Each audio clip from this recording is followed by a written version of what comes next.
I grew up with my dad's Super Nintendo and Nintendo 64, and from June 2024 to August 2025, I have made videos covering these games. Some good videos, some bad videos, but today I wanted to put them all together as one big compilation. It'll probably just be something you listen to in the background. I'm really just proud of myself for the fact I dedicated myself to making videos on these games because it was the first time I just fully committed to making videos about my childhood, which was something I always wanted to do. And, I'm really happy and appreciative for everyone who's decided to sit down to watch my videos. So, without further ado, here is every single video I made talking about the games I grew up with from my dad's collection.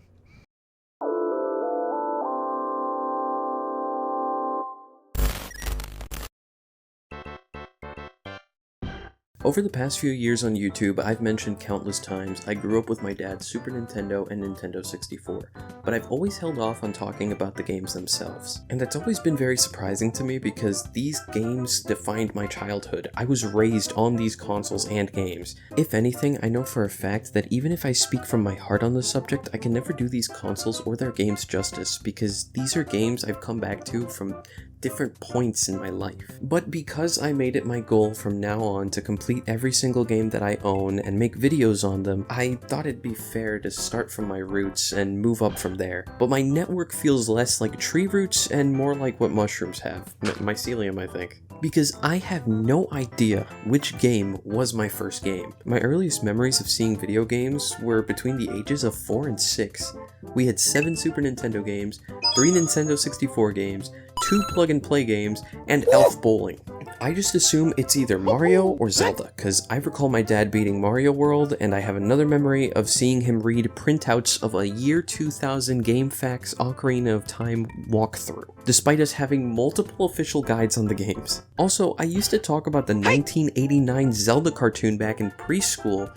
I used to look up Zelda videos in 2007 YouTube when I was like 5. Anyways, I'm derailing. Today, we're going to be talking about Super Mario All-Stars and Super Mario World, one of my first video games. So picture this, it's late into the year 1993, and there's this new console that's been out for almost 3 years now, the Super Nintendo. Back in 1990, everyone was excited to see what the new console was cooking up, especially with the hype around their launch title, Super Mario World. Then people came to the realization that all the games from the previous generation weren't going to work on this thing. And so the public was outraged. In an act to both show off the visual and technical capabilities of the new console, as well as ensuring that the next generation has access to Mario's earlier adventures, a value pack known as Super Mario All-Stars was born and met with numerous praise. Upgraded sprites, upgraded music and sound, an American release of the Japanese exclusive Super Mario Bros. 2, and in my opinion, the most important, every level actually has a background instead of just being a one-color screen. And actually, as a kid who didn't grow up in this era, I actually assumed that these were the original versions of the game. Whenever I saw videos on early YouTube, as well as turning to my dad's NES Atlas, I noticed that there were many visual differences. And I just assumed, maybe our version is special. Special. Super Mario Bros., the first game to kick off this long-running series. Not much to say on this game, as it's the base that every other game in the series will follow. And just like every other game from this era, you just got a little guy who eats mushrooms, and then he turns into a big guy, and then he eats a flower, because I thought he just ate the flower instead of just touching it, and now he's a pyromaniac. This game also introduces Mario's most iconic enemies that stand in your way from rescuing Princess Peach. Back then she was known as Princess Toadstool, and she was captured by the evil ox turtle demon king guy Bowser. Depends on what region you're in. The other game that looks very similar is Super Mario Bros. The Lost Levels, otherwise known as Super Mario Bros. 2 in Japan, but you could see it as more of an expansion to Mario 1 than an actual sequel. In the first game, once you beat it, you can replay the whole thing, and now every single Goomba is replaced with a Buzzy Beetle, which is just a normal Koopa, except it can't die to fire. And I mean, sure, it ramps up the difficulty because, it can't die to fire, but the Lost Levels is the real hard mode to the first game. So hard, in fact, that American audiences never got it on the NES because Nintendo didn't have faith in their American audience after test players found it really hard. And I can't disagree. 32 completely new levels, tighter platforming, introduction to the poison mushroom, and the NES version had some updated sprites, but the All-Stars version just uses the exact same sprites that they used for the Mario 1 remake, which, oh my goodness, the only real visual change that they added was the poison mushroom being purple, and in my opinion that kind of takes away from the charm that the original like Mario Bros 2 version had, because you know the Mario Bros 2 version on the NES had updated sprites just everywhere, you know, just to differentiate it a little bit more visually. This one, you could put Mario 1 and the Lost Levels side by side and remove all the platforms.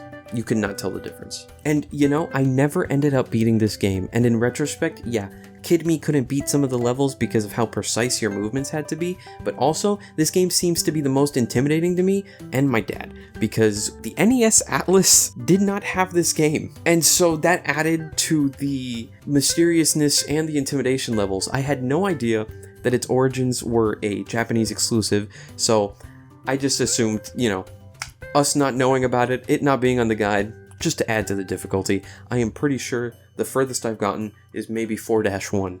I didn't get to play the original versions of either of these games until I got to my teenage years, and out of all the games in this collection, Super Mario Bros. And the Lost Levels are my least favorite. As a kid, it wasn't because they were bad, I just thought that compared to the other ones, you know, the other ones were just far superior.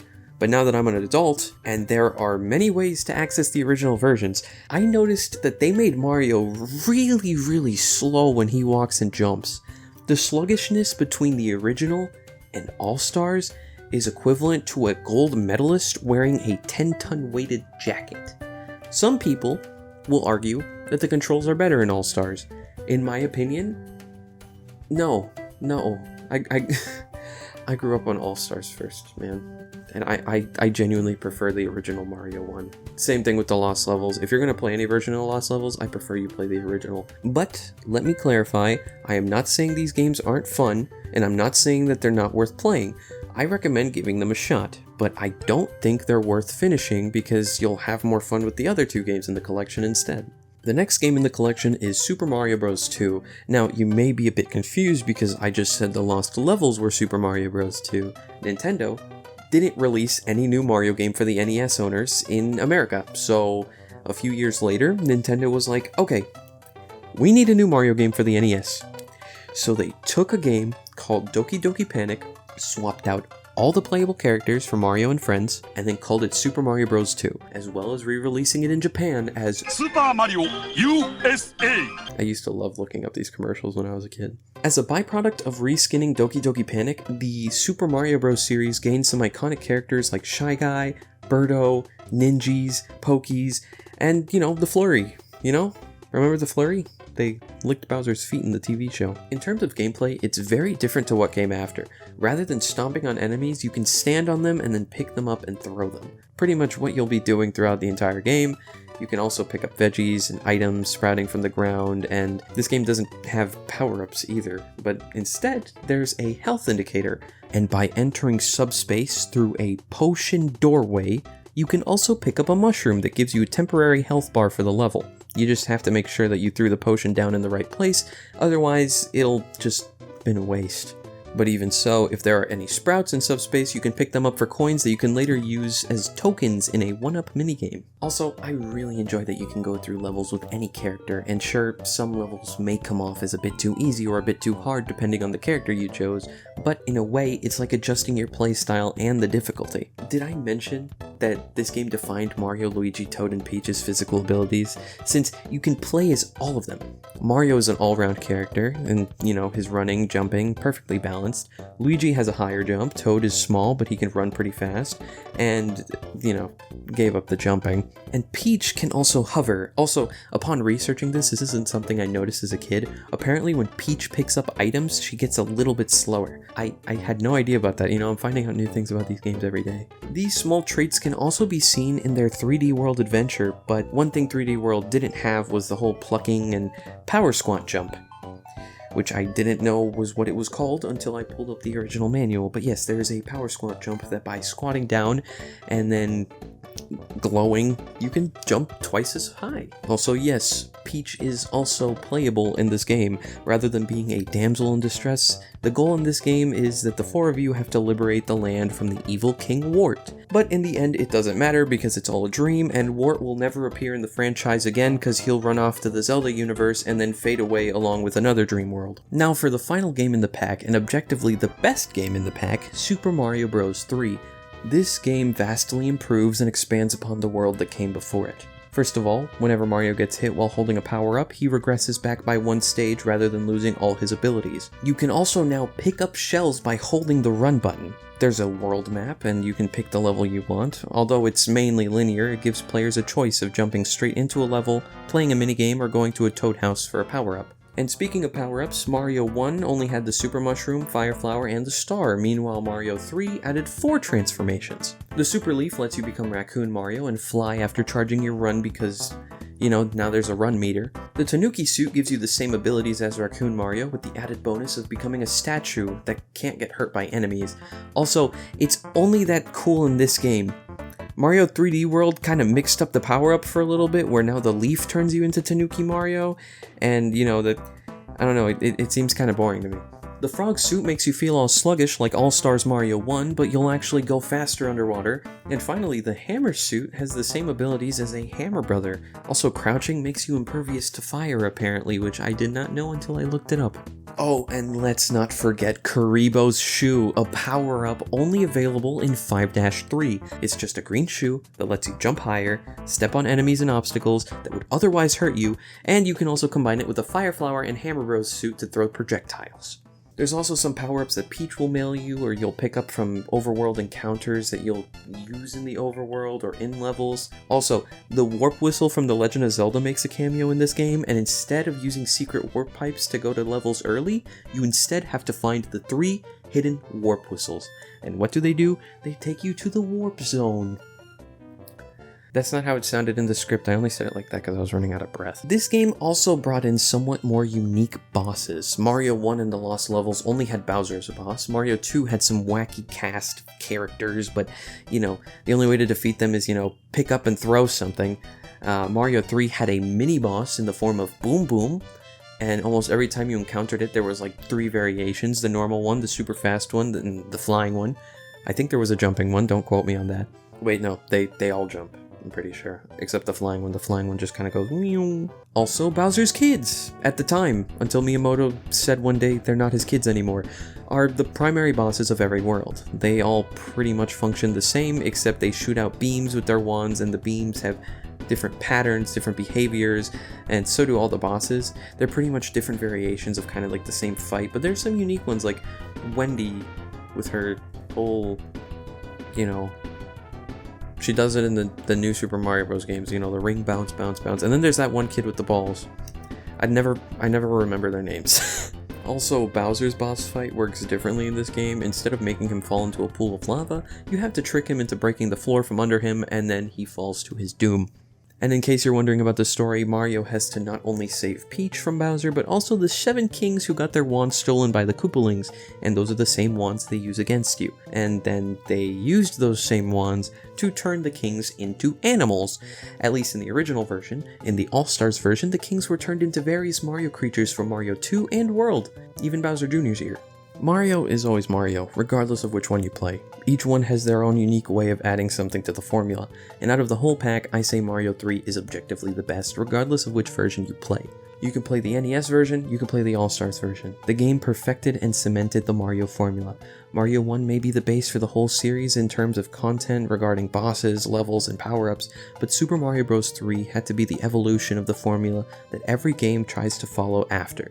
But despite that, it falls short of being the best Mario game on the Super Nintendo. Super Mario World was another game that I grew up with, and I remember as a kid watching my dad beat this game with guide in hand, and then I picked up Mario All-Stars and I said, do this one next. And you know, being a step up, it plays very similar to Super Mario Bros. 3, but again, it is a step higher. Super Mario World has a world map, although this time everything is interconnected, and rather than levels being categorized by world-level, this game introduced levels that have names to them. There's also some overworld secrets as well as some hidden exits in every world. Some power-ups were removed, but the basic Super Mushroom, Fire Flower, and Star, they're never removing those. But we also had the addition of the Cape Feather, which I had no idea how to control as a kid. A power balloon, or P-balloon. Anyways, it shows up in some levels to make Mario puff up into a balloon, but it's not something that you see appear frequently. Also, although not a power-up, it should be noted that when Mario isn't in his smaller form, he can do a spin jump that lets him break blocks from under him. The spin jump can also be used to jump on enemies that would otherwise hurt him. Another thing that was added to this game is that if you pick up a shell, you can look up and actually throw it vertically. This game also introduced Yoshi as a rideable mount. He can be used to eat enemies, get extra height off jumps, and Yoshi has a power-up of his own in the form of wings that show up in a few levels. Also, Yoshi has reactions to some shells that he consumes. Well, I wouldn't call them abilities, but they do give him a power. Some powers upon spitting the shell, and others while holding it in his mouth. Spitting a green shell will just act like you've kicked the shell. Spitting a red shell shoots out fire. Holding a blue shell in Yoshi's mouth makes him get wings temporarily. Holding a yellow shell in his mouth makes him, stomp on the ground really hard for some reason. But you can also get all three of these powers if you pick up a special glowing shell. After a while, Yoshi will swallow the shell if it's in his mouth for too long, but it's a pretty interesting thing. You can also unlock a secret special world that'll allow you to warp to other locations on the map quickly, but you can also unlock blue, red, and yellow Yoshis who react to shells the exact same way in accordance to their colors.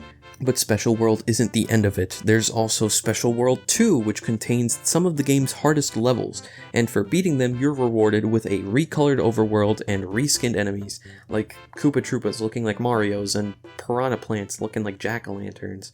Also, about a year or so after the release of All-Stars, they also released a 5-in-1 value pack that featured Super Mario World. And if I recall correctly, the All-Stars version of Super Mario World has updated sprites to make Luigi look a little bit different.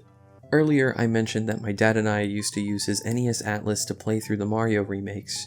But we also had Super Mario Mania, a Super Mario World player's guide that also contained a bit of Mario history in this book. To younger me, he gave off the impression of a guy who, despite having a priority to save a damsel in distress, he loved to have fun while doing it.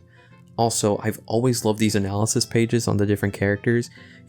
Mario is equipped with his Trouble Sniffer, his Block Bopper, and his Mushroom Muncher. The ending of Super Mario World reveals the names of all the enemies that you fought throughout the game, and this guide reveals the names of enemies and characters from the games that came before it. And it also gives little descriptions to flesh them out a little further, as well as giving descriptions to the Mario World enemies too. I think it was a nice touch because it kind of fleshed out the characters of everyone. The guide also taught me what Super Mario Land and Dr. Mario were, and when I told my dad, we missed one, he told me about how we'll never experience these games because someone stole his Game Boy before I was born, but I didn't really care too much because Super Mario Land looked like it sucked anyways. And listen, I know the guides aren't as important as the games that they're meant to be assisting, but it felt appropriate to mention them because my appreciation and understanding of these games were all thanks to the emotions and personalities I saw the characters portrayed as in this guide. Also, you have no idea how much I wanted that Mario and Luigi watching Zelda 2 lunchbox, that looks so cool to me. But Super Mario Bros. 3 may be the best in the whole value pack, but Super Mario World will always be my favorite Mario game. I don't think it's the nostalgia talking, but to me, no other Mario game has come close since that game when it comes to the amount of enjoyment I've made out of it, or gotten out of it. Sure, Mario later got his new series, and it has a special place in my heart, but it just doesn't feel the same. It doesn't feel like it's coming from the same branch. It feels like it's coming from a different branch of Mario.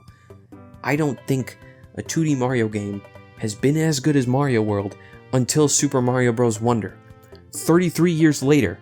I can't exactly word it properly, but this game feels like it carries the true essence of classic Mario and should be considered the next step. New Super Mario Bros. I love you. You're very special and important to not only the series, but to me.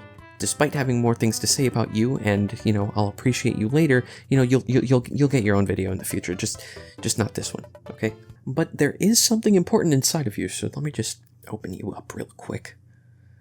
Oh, what's this? Super Mario Advanced 2? And what's this inside my copy of Bowser's Inside Story? Oh, another Super Mario Advanced 2? But it's European. So the Game Boy had no new 2D Mario games. Instead, they re-released some of Super Mario All-Stars remakes and Mario World as their own standalone games with the addition of voice lines, a few new animations and graphical updates, and now the game has become a collectathon with some objectives that the other versions of the game didn't have. Super Mario Advanced is Mario 2, Advanced 2 is Mario World, Advanced 3 is Yoshi's Island, and Advanced 4 is Mario 3. It is not confusing, Nintendo was just really dumb with their names. Also, for some reason, the games let you play multiplayer, but only in a special Mario Bros. Mode. And, okay, learn the difference here. This is Super Mario. This is Mario Bros. I know it's gonna be hard, but there's always been a difference. And you know, surprising to me, out of all the games in the Advanced series, Super Mario Bros. 3 is still the best one again. When it was first released, it was compatible with the e-reader accessory that lets you scan cards that'll add data to your game. Basically, DLC for a console without internet connection. Some of these levels are remakes of old levels, others are completely original, and some bring back elements of older games. That includes the level cards, which are cards that you can scan into the Game Boy Advance that give you power-ups, and one of those power-ups is the Cape Feather from Super Mario World. Some levels actually feature the Cape Feather too. I haven't really played much of this, so I don't know which levels have it. I do know that there's one level called Sea in the Sky that does feature it, so yeah, just interesting thing there, you know? If the Cape Feather showed up more in like normal gameplay, then I think Mario 3 might come off as a little bit more superior than Mario World. Just maybe not superior. Maybe not superior. I still think Mario World is the best one. But it would be like tied for it if the Cape Feather was like available in it, you know? Anyways, you can play all these games and the e-reader levels if you have a Switch Online expansion subscription. And with either Switch Online subscription, you can also access Super Mario All-Stars and their original versions as well as Mario World. Growing up, I didn't really know what a genre was. Mario was Mario, Zelda was Zelda, and Street Fighter was the game my mom and dad would always beat me at. And I'm not going to sugarcoat it, I sucked at fighting games, and even now, I am not the best at them. I wanted to bring up Street Fighter 2 because aside from Mario and Zelda, my alternatives were Street Fighter 2, wrestling games I found boring, or a bootleg NES console that my dad got my mom as an anniversary gift, which she ended up giving to my uncle, which he then ended up selling, but that's rambling, enough rambling. Today, I want to talk about Street Fighter 2, my first fighting game.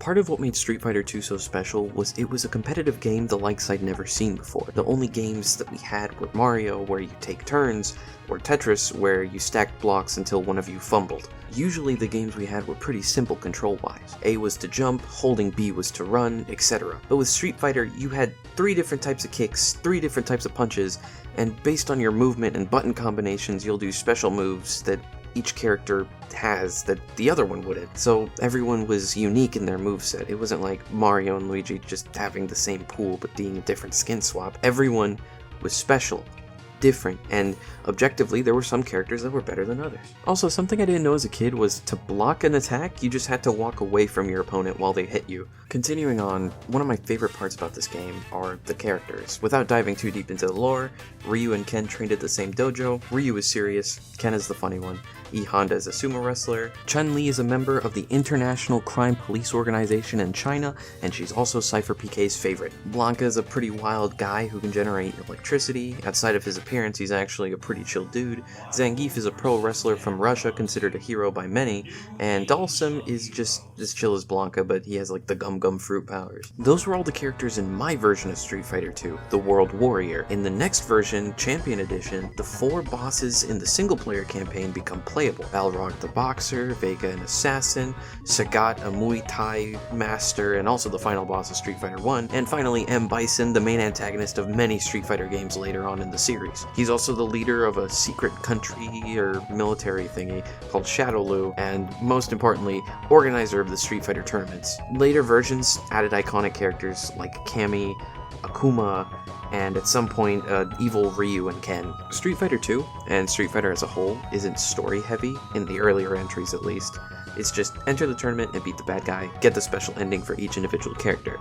You know, I don't mind the fact that this game isn't carried by one major grand plot like, let's say, Street Fighter 5 or Street Fighter 6, but I love the fact that it's about the individual characters. Part of the reason I mentioned the characters so briefly is because of that. You start off the game knowing the characters by their countries and movesets, and you're rewarded for beating the main mode by learning things about them that you never would have before. I was so bad at the game as a kid that I don't remember receiving any of the endings. So I didn't really know at the time that Ryu was always trying to grow strong, or Ken got married immediately after the tournament. Blanca was just a guy who lost his memories in a plane crash, and Chun-Li was trying to avenge her father. We don't talk about the rest of the ending, though. In Street Fighter, the characters are the story. The game has its own timeline with character growth that spans in each and every game, along with revealing more things about the characters to add to their ever-expanding lore. Even with later entries having their own campaigns that bring all the individual stories together, I love to see the way these characters grow on their own and how it's just marvelous. I just think that's marvelous. I feel like everything I've said up to this point, praising the game, explaining the game, is just an understatement to how good it is. But this was my gateway into fighting games. In more recent years, I got into Dragon Ball FighterZ, the Injustice games, Mortal Kombat, JoJo, and around the time of starting this script, I got Tekken 7 because I wanted to try a slightly different fighting game, and I didn't like it, so I refunded it and then bought Street Fighter 6 instead. And you know, there are more fighting games I want to get even now. The main two right now off the top of my head are Marvel vs. Capcom Collection. It was announced around the same time I started writing this script, and it was technically my second ever fighting game. When Disney Quest was still a thing, it was like a Disney arcade thing. I played against a couple, and they kicked my ass because I was like 10 years old, but still, it was my first exposure to like a different, like an even bigger fighting game, basically. Another fighting game I want is Tekken 8 because the customization looks funny, and I really want to try the dancing fighter girl because she looks really annoying to play, and I love playing as really annoying characters against my friends. I learned the combos for them just to piss people off. That's all from me. I just wanted to make a quick video talking about something from my childhood because of how hyped I am for Marvel vs. Capcom Collection. Please like and subscribe, support me on Ko-fi, and God bless y'all. We finally talked about every Super Nintendo game I grew up with. The final one should be A Link to the Past, but then I remembered these. So, if you didn't know, while everyone had a GameCube or a Wii, little me was playing with my dad's Super Nintendo and Nintendo 64. And because my dad is a huge wrestling fan, he had gotten wrestling games back in the day. But younger me hated these games. I didn't know the rules of wrestling, I didn't know these wrestlers were real people, so they all looked bland to me. I would just switch to Street Fighter 2 instead. But I wouldn't be properly looking back on my childhood if I didn't cover the wrestling games I grew up with, each being from WWF, now known as WWE. And I'm certified to talk about this because I met Becky Lynch once and I stood in the corner while she did CrossFit with my dad. So today, we're going to be covering all World Wrestling Federation games on the Super Nintendo. So the Super Nintendo is home to 8 wrestling games. WCW shut down in 2001 and was absorbed into WWF.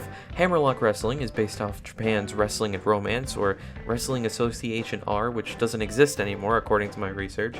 Natsume Champion Wrestling is All Japan Pro Wrestling.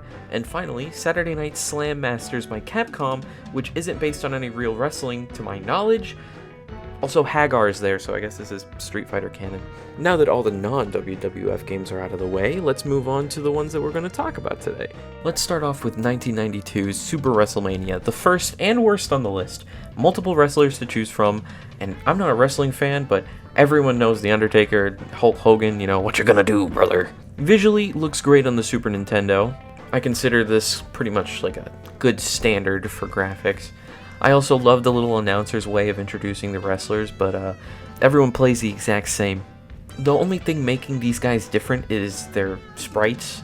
Everyone has the same punch, kick, body slam, headbutt, suplex, elbow drop, and stomp. Usually sports games have different stats for attacking and different things for everyone on the roster, but this one, no, everyone is completely balanced. This is just one big button masher. Also, I don't know if it was my controller or something, but the button responses were so slow. Everything was just delayed. This game honestly isn't special at all. The only thing that makes it special is that it's the first. 1993's WWF Royal Rumble, it's pretty much just Super WrestleMania, but they updated the sprites, added new wrestlers, and the controls are more responsive. The only big difference between the two is that Super WrestleMania mode is based on the Survivor Series, and Royal Rumble has triple tag team matches, as well as, Royal Rumble.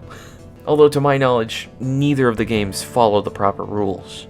1994's WWF Raw. This one is my favorite out of the three that we own. Not only does it contain every game mode the previous two had, but it also adds Bedlam. I can't read that word. Which, according to the wiki, is just tag team matches without the tagging, and actual Raw endurance matches, which, to my understanding, is just one big battle royale.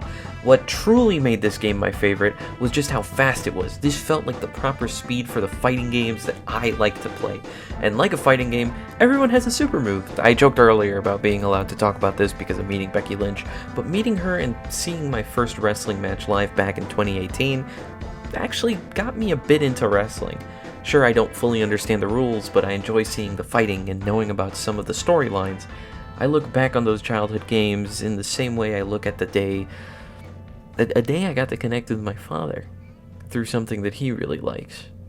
Also, it doesn't take an expert to point out that this one is bad, this one is good, this one is great, and this one is absolute dog shit. 1995's WWF WrestleMania, the arcade game. Visually, I think it's the best looking one. I like how everyone has their own logo, there's a proper announcer, but it plays completely differently. This one reaches a level of too cartoony when it comes to the controls. It feels so clunky, like a hard reset. Turning on the game for the first time shows 6 wrestlers. The only person who feels right to play here is Doink. Actually, looking at the visuals again, this looks just a little bit like Mortal Kombat, kind of like a bootleg version of it. No wonder the fighting looked a bit cartoony. I pondered this very confusing decision for a while, and then I realized, why would a team who's worked on 3 games that each increased all aspects of the previous one suddenly make such a bold decision to a format they established for themselves? Were they getting bored? Were they trying to compete with Mortal Kombat 3? So apparently, Sculptured Software was bought out by Acclaim the same year this came out. So they had Midway do it, and my Mortal Kombat theory actually came from looking at the visuals. I had no idea Sculptured Software had done the Super Nintendo ports for Mortal Kombat 1 and 2, and that Midway were the developers of the Mortal Kombat series, and the one who also developed WrestleMania the arcade game. I'm not one to celebrate Halloween, but I am one to acknowledge the many horrors in gaming, such as the case for education video games. Nowadays, I think education games have a good balance. Minecraft Education Edition, Assassin's Creed Odyssey are my 2 favorites. Education Edition lets you do chemistry, and it's integrated into the crafting, and there are other sciencey stuff, but I'm not that big of a fan of science or math. History, however, has always been my favorite subject, which is why I always wanted to play Assassin's Creed growing up. The first time I played a game was Odyssey, and it was for my Taco Bell Xbox. And to my surprise, aside from the story mode, there was also a side mode where you were basically guided on a tour of Greece from this era. But before the modern era of learning in video games, we had things like these. This is a Leapster by Leapfrog. I used to have one of these as a kid. It's a portable education device, best described by Bringus Studio as the odd homeschooled cousin of the Game Boy Advance. I owned Scooby-Doo Math Times, and it was basically just that one seesaw game from Rhythm Heaven, but it was really bad and you had to collect Scooby snacks. The other game was SpongeBob Saves the Day, where you can come up with a new ingredient for the secret formula because everyone at the Krusty Krab would rather eat at a random refrigerator that landed on the... Actually, this would make a good plot for a SpongeBob episode. Fridge falls from the sky, everyone would rather eat the leftovers in the fridge. It was basically a collection of 4 different minigames to collect ingredients. Anyways, I consider these 2 games the bare bones basic. of education games. I mean, these games were made for children, and they're extremely simple in its gameplay, its visuals, but I think they're... I don't know. That's because these consoles can't even run a damn game properly. There's so much delay, and if you remember playing one of these, I mean, oh my gosh. They were really laggy. Also, look at Sonic X! Look at how Sonic X runs on this thing! Leapfrog still makes tech toys for children, just not video game consoles from what I've seen. The same can be said for VTech, another kid tech company. But the one thing I remember VTech for the most was the Vsmile TV learning system. If you want to be technical, the Leapster was my first handheld console, and the Vsmile was my first home console, because of course, as you all know, and I repeat multiple times on this channel, I grew up with my dad's Super Nintendo and Nintendo 64, and I think that's the reason I connected with the Vsmile so much. Its graphics were on par with the Super Nintendo, and its weird-ass controller was on par with the N64. And the cartridges, because I carried cartridges, were called smartridges. I don't know, I eat up this goofy stuff all the time, you know? I owned 4 games on this console, and I actually loved them all when I was younger, so today I wanted to talk about the games from worst to best while looking back on them, starting with Alphabet Park Adventure, the tie-in game with the console. 2004's Alphabet Park Adventure has you play as 2 kids visiting their grandfather, and upon arriving you discover that your grandpa lost his power rings, and that's why you need to go around Alphabet Park finding the power rings to power Alphabet Park. So you take control of Egg Boy or Egg Girl, and you make your way through 6 park areas. The first area is the toy shop, and it has a whole Santa's workshop type of vibe. Also, these toy hippos played the first ever sound effect that annoyed me. This is also where you encounter your first alphabet puzzle. There will be alphabet puzzles in every single world, and it'll be almost impossible to fail them, but if you do fail them, you lose a little bit of health. Next up is Monsterville, and it feels kind of like it's the basement of the toy shop. After that is Jungle Ride. It's like a water level, but you don't swim, you're on a raft the whole time.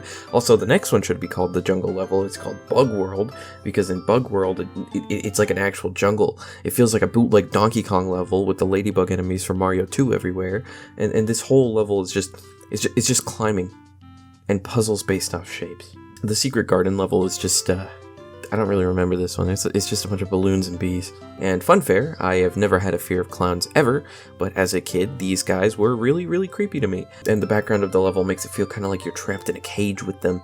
So, yeah, that always made me uncomfortable.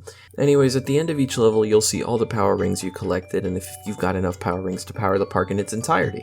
Once you complete every level, Grandpa will say, "Thank you! You did it!" And then tells you to play again for a better score, and that's how the game ends, and then your file usually resets. There are a couple mini games in the area called the Learning Zone, an alphabet bridge, uppercase, lowercase matching, fill in the blank, and finally Twister without the twisting. For a launch title, it kept younger me entertained. Honestly, I'd rate it like a 6 out of 10. Elmo's World Big Discoveries. I'm afraid to talk about the next 2 games because I don't want to get flagged for kids content, and I want my videos to be for everyone without having to say the word bit. Elmo's World, Elmo's Big Discoveries is a short and sweet little adventure game that captures the essence of Elmo's World properly in a Super Nintendo-like style. The game is comprised of 4 different levels that take you to 4 different worlds, and I think my age is showing because the first comparison I thought about while writing the script was that this was like a bootleg Yume Nikki, although very linear. I apologize. The first level has Elmo walking down a path and running into various animals, and you as the player have to guess which animal it is based off the noise and visual hints. Oh look, and Mr. Noodle is here. The next level is an underwater level where you have to correctly answer which sea creature you need to take a picture of based on its size. At the end, all the animals you took pictures of get put in an art gallery. Also, Mr. Noodle is here. The circus level is all about shapes and collecting things that are of a specific shape. Also, Mr. Noodle is here again. And the final level sees Elmo identify instruments and collecting notebook pages with specific numbers on them. Noodle. Once you complete every level, Elmo says playtime is over and his room is filled with the different beasts you unleashed from your previous journey, and your save file gets reset, just like in Alphabet Park. And if you're curious about the Learning Zone, it's all based directly on the different tasks that you did in the adventure mode, although not entirely the same. I'd say this game is also a 6 out of 10.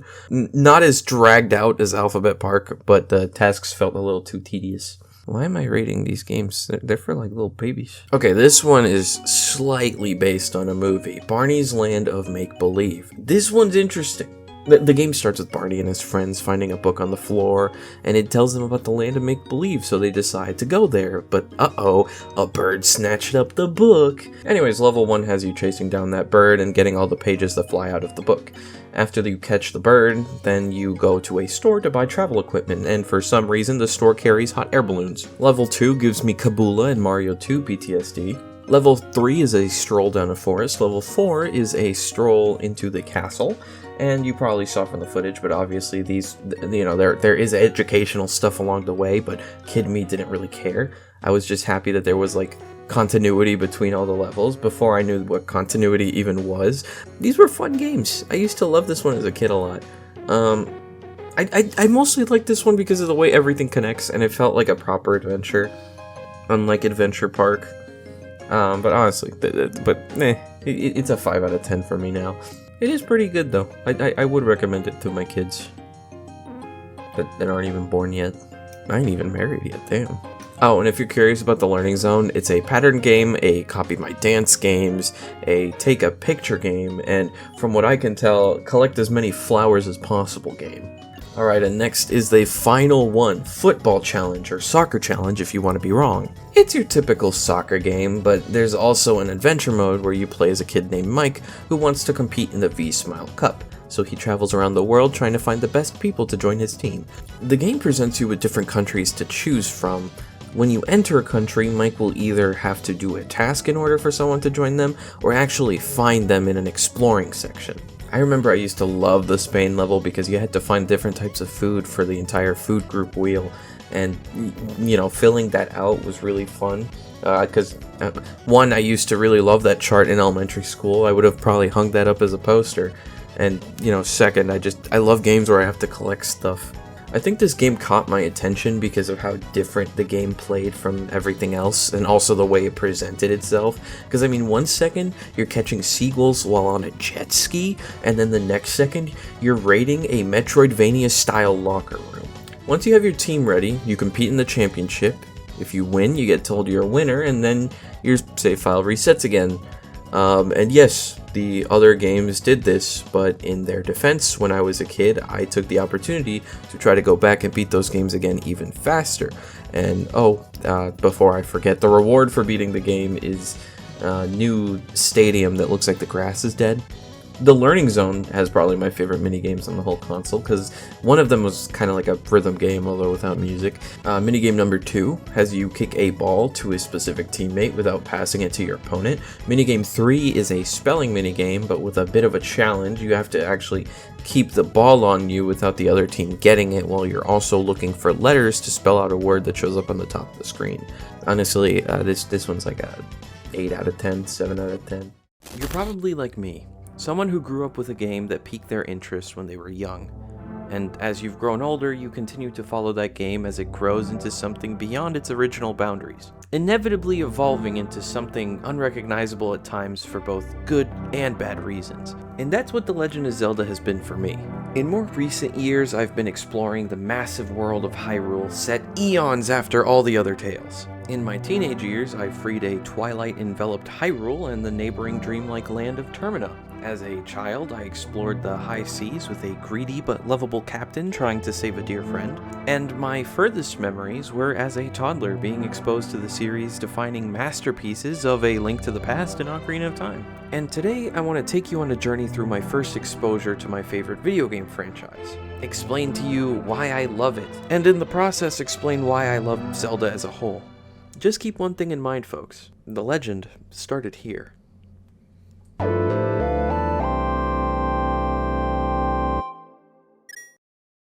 First thing I should address is an apology to all the people saying A Link to the Past isn't the first Zelda game. I am fully aware of that. A Link to the Past is actually the third game in the mainline series. Just give me a little bit of time to explain why I'm so bold to say that it really started here. But before I explain that, let me go over the history of The Legend of Zelda up until the release of A Link to the Past, or Zelda 3. I'll be calling it both interchangeably.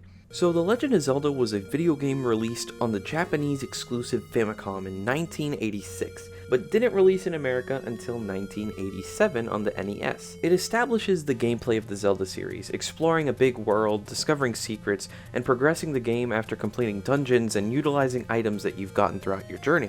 These same items also allow you to access places that would otherwise be unreachable. Some reoccurring series items make their debut in the first Zelda game. Series staples like the bomb that breaks walls, the arrow that can shoot enemies from any range, and boomerangs that stun enemies, and in some games hurt them. It changes from time to time, but usually it stuns enemies. And that's just to name a few. The game establishes Link the hero, Zelda the princess, and Ganon the bad guy. We don't really know that much about Ganon, he's just a pig-looking dude. We also learn of Impa, Zelda's nursemaid. At this point in the series, you'd know about her if you read the manual, and it's also in the manual where we get the prologue to the game's events. Impa was being chased by Ganon's minions, and while on the run, a young boy named Link appears and drives off those same monsters. After being saved, Impa tells Link about the evil Ganon and how he kidnapped the princess, and that Ganon holds something called the Triforce of Power, so in order to defeat him, Impa sends Link on a quest to get the pieces of the Triforce of Wisdom, because rebuilding it will give him his only fighting chance. And in-game all it really does is turn on the lights, but you know, we're here for the lore. After collecting all the pieces, restoring the Triforce of Wisdom, and getting his hands on the silver arrows, Link defeats Ganon, and the Triforce of Power appears on a pile of ashes that used to be Ganon. This is totally just a cool visual that'll never be referenced in a future game. Link saves Zelda, and with both Triforce pieces united, they live happily ever after, until a year later when Zelda 2 comes out. Zelda 2 is a good game, but it's extremely different. The overworld exploration looks the same, but whenever you encounter an enemy, you enter a location that's kinda like a side-scrolling view. And this is how all combat interactions are done in this game. And this game is only combat. Rather than focusing on items, the game focuses on leveling up your strength for fighting, your magic for ability use, and your health for health. Zelda 1's dungeons were fairly easy and quick to navigate, but Zelda 2 has more like these long corridors and elevators that take you to different floors. For a lot of people, it's the least Zelda-like game, and I can agree to some degree, but I feel like that perspective sometimes denies the things that Zelda 2 brought to the series. This is the first game to have towns, because all the towns in Zelda 1 were wiped out before the game's events. The town names were eventually recycled into the names of some characters in future games, specifically the sages, and Mido, or Mido, I don't care. This game takes place 6 years after the events of Zelda 1. Here as the player, you find out that the inhabitants of Hyrule escaped the chaos of Ganon and his army by escaping to the north of Death Mountain. So this is entirely new land. The entire map of Zelda 1 resides on the bottom left corner of the map. So really, if you kind of scale that compared to the rest of the map of Zelda 2, you see how much bigger this adventure is. Bigger on a more physical scale, I mean. Anyways, one day Link discovers a strange mark on the back of his hand. And when Impa sees this mark, she tells Link about the hidden third piece of the Triforce, the Triforce of Courage. It was hidden away by a past king of Hyrule, an unknown amount of time in the past. When he was younger, he inherited the throne and part of the Triforce. But he wanted the whole thing, and he was furious that he only inherited a piece of it. Meanwhile, his sister Zelda inherited the knowledge of where the others were located. After refusing to tell her brother where the other pieces are located, a magician that had been working for the royal family since the previous king's reign cast a magic spell on Princess Zelda. You could see him in this art here kind of manipulating the king's actions. Anyways, that same wizard casts a spell on Zelda and puts her to sleep. This Zelda has been asleep for possibly centuries, maybe even longer. Because of this, the king made a law that every woman in the royal family should be named Zelda, and since then, that Zelda has pretty much been waiting to be awakened. After Link collects the Triforce of Courage, he'll be able to wake her up. And yes, this also means that there are technically 2 Zeldas. Actually, not technically. There are actually 2 Zeldas. The one who's been asleep for hundreds of years, and the Zelda from Zelda 1 that's probably doing princess duties somewhere. Anyways, the Triforce of Courage is hidden away in a place called the Great Palace, and the only way to open it is by placing 6 crystals within other palaces across Hyrule. So Link's quest is to put all these crystals in all these palaces and then eventually get the Triforce. Sounds easy, right? Sure. But I need to talk about the enemies real quick here. Zelda 1 established series staple enemies like the bosses. You have no idea how I feel about You have no idea. If there's anything that I don't like about Zelda 2, it's probably the enemies. Zelda 1 establishes series staple enemies and bosses like Dodongos, Manhandla, Goma, Gleeok. You know, and some of them have returned in future entries. That's why I call them series staples. Zelda 2, however, I mean, aside from enemies that return from Zelda 1 and 2, this game has the most amount of enemies in a Zelda game that don't appear in future iterations. Correct me if I'm wrong in the comments, please, because I am unsure, but I really don't remember the last time I've seen like a Geru, right? This is like the precursor to a Lizalfos or a Daimoniphos or something, I don't know. The Iron Knuckle is a new like enemy that appears in a future game. It also has its cousin the Dark Nut. Aside from those two, like I really don't know, and like Geru is pretty much a stretch. Everything else, I don't even know. Like I don't hate these enemies, but it bothers me that there's kind of like, in a sense, wasted potential where these could have been reused or reworked in a future game in a sort of way, you know? The final boss is Zelda 2, though. In order to test Link and see if he's worthy of inheriting the Triforce of Courage, he has to go against his own shadow, which was, funny enough, foreshadowed whenever he beat a boss. He was always there, just waiting in the background. Anyways, this is the start of my least favorite debate or explanation in the Zelda fandom, and that's classifying the difference between Shadow Link and Dark Link. Because there's a difference between classifying which links are Shadow Links and which links are Dark Links. If I remember correctly, I don't even think the Zelda wiki acknowledges this as either. I'm pretty sure they just call this Link's Shadow. So this is like a third entity. You can tell I'm going off script because I'm getting a little bit passionate here. Enemy rant aside, after Link collects the final pieces of the Triforce, he awakens as sleeping Zelda, and the curtain falls both metaphorically and literally on this chapter of Hyrule. Now the developers went and moved on to the origin of the world and legend of the upcoming game. The Legend of Zelda, A Link to the Past. But before continuing, I feel like I should emphasize a few things so we can all keep a couple mental notes of what I just talked about, because I kind of rambled a little bit. What Zelda 1 introduced to the series was items both for combat and world exploration. There was a world map and a dungeon map, although they were simplified, and a compass to locate the dungeon's treasure, in this case the Triforce shards. In later games, it'll be upgraded to be a chest locator in dungeons.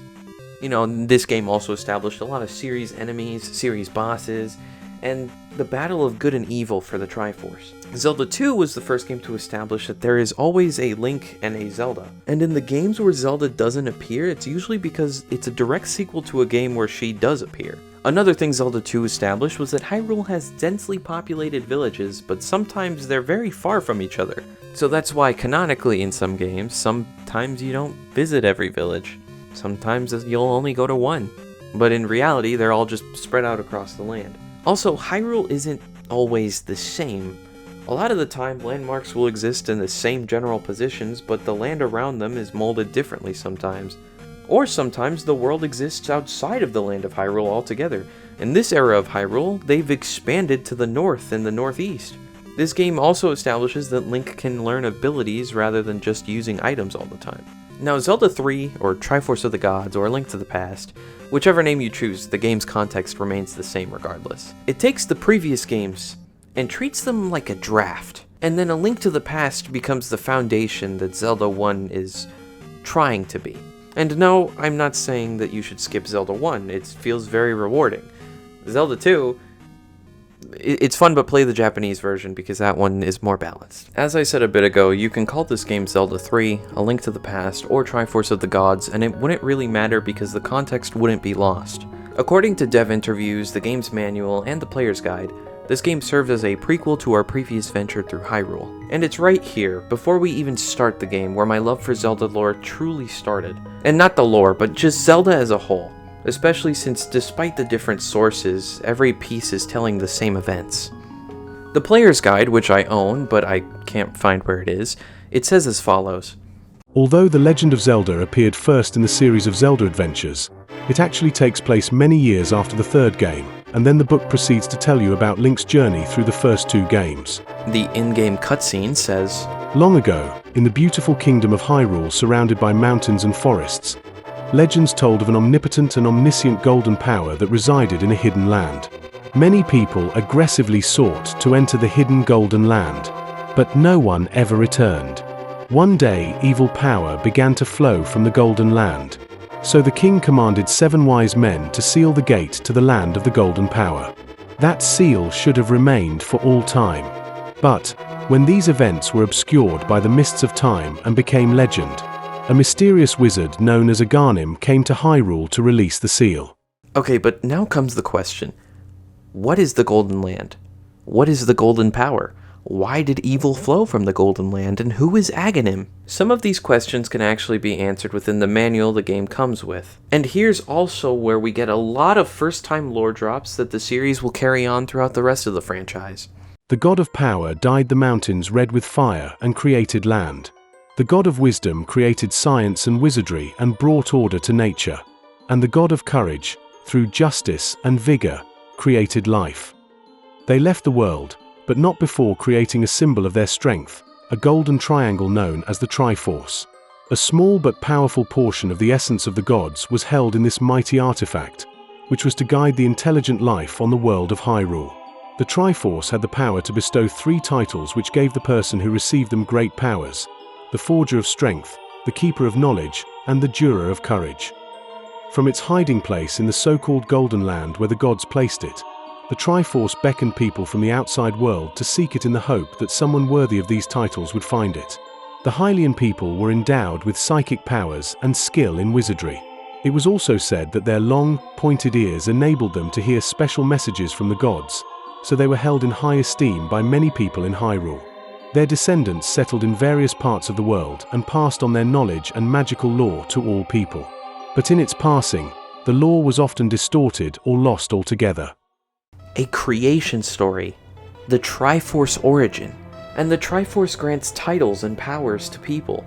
In later games, it's explained that a person who touches the Triforce but doesn't have a balance of the 3 virtues of power, wisdom, and courage, the Triforce will split apart, and whatever piece best represents the person who touched it will stay with them, while the other 2 pieces look for the person who best represents the virtues of the other 2 pieces. Usually it's Ganon Power, Zelda Wisdom, Link Courage. We rarely see anyone else take the other pieces of the Triforce unless by force. Let's backtrack to Aghanim, because he's really the catalyst for everything that's to come. The sealing of the Golden Land, otherwise known as the Sacred Realm, is an event known as the Imprisoning War. And no, this isn't the same Imprisoning War as Tears of the Kingdom. I don't know why Nintendo used the same name. Anyways, Aghanim is a wizard who becomes a royal advisor and heir to the 7 sages. Again, in this game it's called the 7 wise men, but I'm going to call them the 7 sages just because it's much easier for me to remember. After saving Hyrule from some disasters, which are unknown to us as the player, but we can assume these disasters were a setup to get closer to the king. He uses his close position with the king to brainwash the soldiers, assassinate the king, and open up a portal to the Sacred Realm, which has been tainted by darkness since the Imprisoning War of ancient times, so now it is known as the Dark World. Also, I just said it like a minute ago, but the 7 wise men are later retconned to being the 7 sages from Ocarina of Time. But then again, Nintendo can hypothetically change it in the future if they want to. Anyways, he yeeted 6 out of the 7 sages' descendants into the Dark World. This was an attempt to break the seal on Ganon. The princess of this era is the 7th descendant. While Zelda was imprisoned and waiting for her turn to be taken away, she made a connection.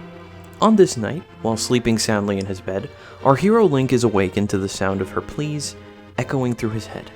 Link gets up and sees his uncle, his only living relative, who assumedly also heard the same thing, preparing for some sort of fight, sword and shield in hand, telling you not to leave the house as he rushes off. And this is where the game truly begins. Kind of off topic, but because the Super Nintendo controller has 4 more buttons, you can also play around with the new controls here. Also, this is the first time we're inside of Link's house. I guess in the other games he was like, kinda homeless. A is still the action button, but now you can use it to open chests, talk to NPCs, pick up and throw stuff, and push and pull objects when accompanied with the D-pad. B is still your sword attack, but now if you hold it down you can do a spin attack. In lore, this is a secret technique that belongs to the Knights of Hyrule and their descendants. Also, rather than stabbing like in the other 2 games, this game introduces diagonal slashing. Also, movement isn't limited to just up, down, left, or right anymore. Now it's omnidirectional. I assumed omnidirectional is the same as 360 movement. Anyways, the select button is to save your game, the start button leads you to the subscreen where you can check out your items, key items, and gear, Y is the button to use your items, and X is to pull out the maps, whether it be a dungeon map or the world map. Technically not new to the series, but it's the first time we have one in this much detail. The map in Zelda 1 acted more like coordinates. After getting your lantern and playing around with the controls along the way, we make our way to Hyrule Castle, another location that's being introduced to us for the first time. Well, we always knew there was a Hyrule Castle, this is just our first time seeing it. We enter by sneaking into the sewer, where we see our dead uncle and take his gear. With it, we fight the mind-controlled knights until we reach the princess in the dungeon. We make our way back to the entrance and through a secret passage behind the throne room. This passage connects to the sanctuary, really the only safe place to leave Zelda, as we are instructed to get the Master Sword. The Master Sword is introduced as another series first, and the reason why we have to get it is because it's the only way to purge an evil like Aghanim. In other games, it's referred to as the Blade that Seals the Darkness, or the Blade of Evil's Bane. But that's in future titles. Seeing as this is the Master Sword's first appearance, there isn't much lore tied to it aside from it just being the thing that can defeat the evil guy, you know? In order to get the Master Sword, Link must collect the pendants of courage, wisdom, and power as a way of proving he's worthy of the blade. The first is located in the Eastern Palace. Right outside, we meet Sahasrahla. He's a descendant like the maidens, but he went into hiding. After defeating the boss and getting the pendant of courage, he gives us the Pegasus boots, a reoccurring item in the 2D Zelda games. This gives Link a speed boost, and in lore, it is a treasure passed down by the families of the wise men. Sahasrahla gives us this treasure because he believes that we are the heroes spoken about in prophecy. Throughout this game, there will be stones in dungeons that will allow us to talk to Sahasrahla, and sometimes Zelda, in order for them to assist us. It's kind of like a telepathy stone type thing. Why it's connected to Sahasrahla and Zelda? I don't know, but it has a triangle symbol on it, so it might be because it's connected with the royal family and the wise men. But that's just a mini theory. So the Pegasus boots have two uses. The first is running fast. The second is ramming into stuff, mainly trees that'll drop stuff like apples or rupees. But there's one place where it's necessary for story progression. There's a library where we can knock off a book from a top shelf. This book will be necessary for progressing the story.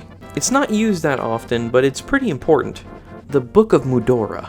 It is both a translation book of ancient Hylian text, and aside from the 4 story uses in the game, we won't see this book again until we get our hands on it in 2011.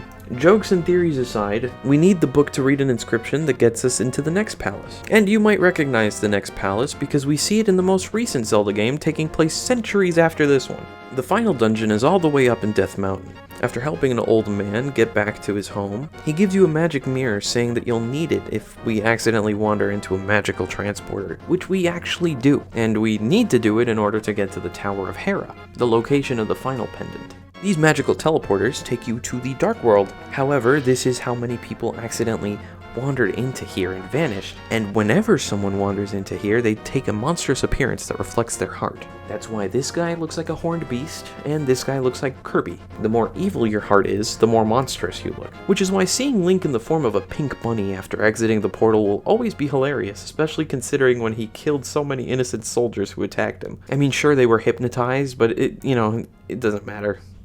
He's a cute bunny now. Anyways, Link uses the mirror to get to the tower and reaches the top after getting the Moon Pearl. This item will stop him from turning into a bunny if he ever re-enters the Dark World. Link defeats the boss of the Tower of Hera, gets the final pendant, and makes his way through a forest filled with fake Master Swords. That is, until he reaches the real one. While Link unlocks the Master Sword through the pendants in the Book of Mudora, Zelda gets kidnapped and taken to Hyrule Castle. So we make our way there, scale the castle until we reach Aghanim at the top. By the time we get there though, it's too late as Zelda's already in the middle of being transported. After seeing Zelda vanish before our eyes, we face Aghanim and play the first ever game of Deathman's Volley. It's an attack in the Zelda series where it's basically a game of volleyball. That's all you really need to know.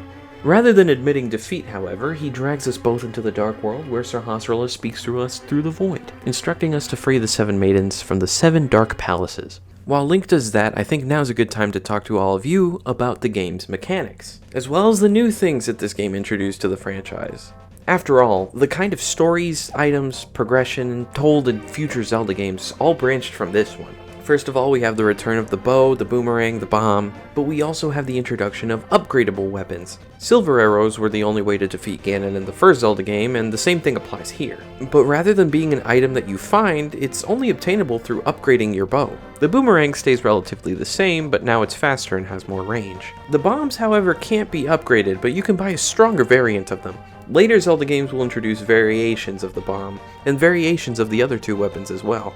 Another returning item is the hammer from Zelda 2. Although Zelda 2 didn't rely on weapons for its combat, the hammer is necessary for clearing paths, but that's only in the overworld. Here, it serves a similar purpose, but it also has the ability to flip over some enemies. Magical powder is used to transform enemies and sometimes objects or people, usually into something harmless. There's also the introduction of the fire rod and ice rod. You can also use the fire rod as a replacement for the lantern, because it's just the lantern, but with range. The shovel is another new item that'll appear in other Zelda games, but in this one its only purpose is to find more useful items.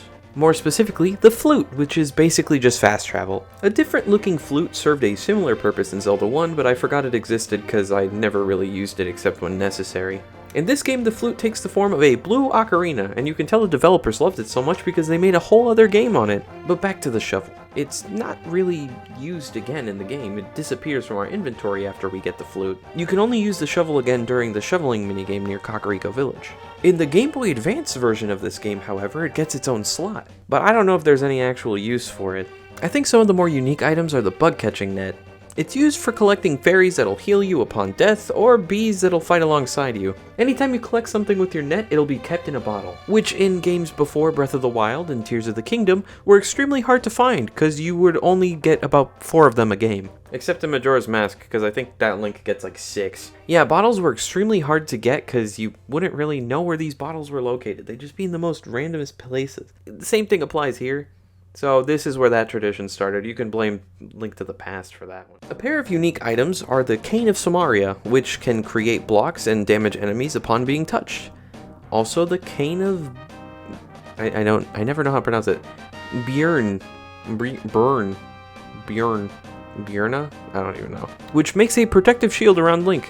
You don't really hear about the canes outside of this game, honestly. The Cane of Samaria appears in Oracle of Ages, and the spin-off Ancient Stone Tablets, and Cadence of Hyrule, but that one's a great game. You should watch my review on that one. The Cane of Bjorna wasn't as lucky to be featured in other games, but that's fair, because there are a lot of defense-granting items throughout the Zelda franchise. It was also upon further research for this video that I just discovered you can get both the bug collecting net and the Cane of Bjorna in the GameCube version of Soul Calibur 2, which is kind of cool, I'm not gonna lie. I think maybe I should try the Soul Calibur games. I guess the title of the most unfortunate item goes to the Magical Cape, which lets Link go invisible. It also appears in Four Swords Adventures, but I haven't played that title from beginning to end. Knowing how Four Swords works though, it's not really an item you can keep, so you'll eventually have to swap it out for another one. So not only does it not appear in any other Zelda game besides those two, in one of them it has limited use, and in the other one, it has limited use.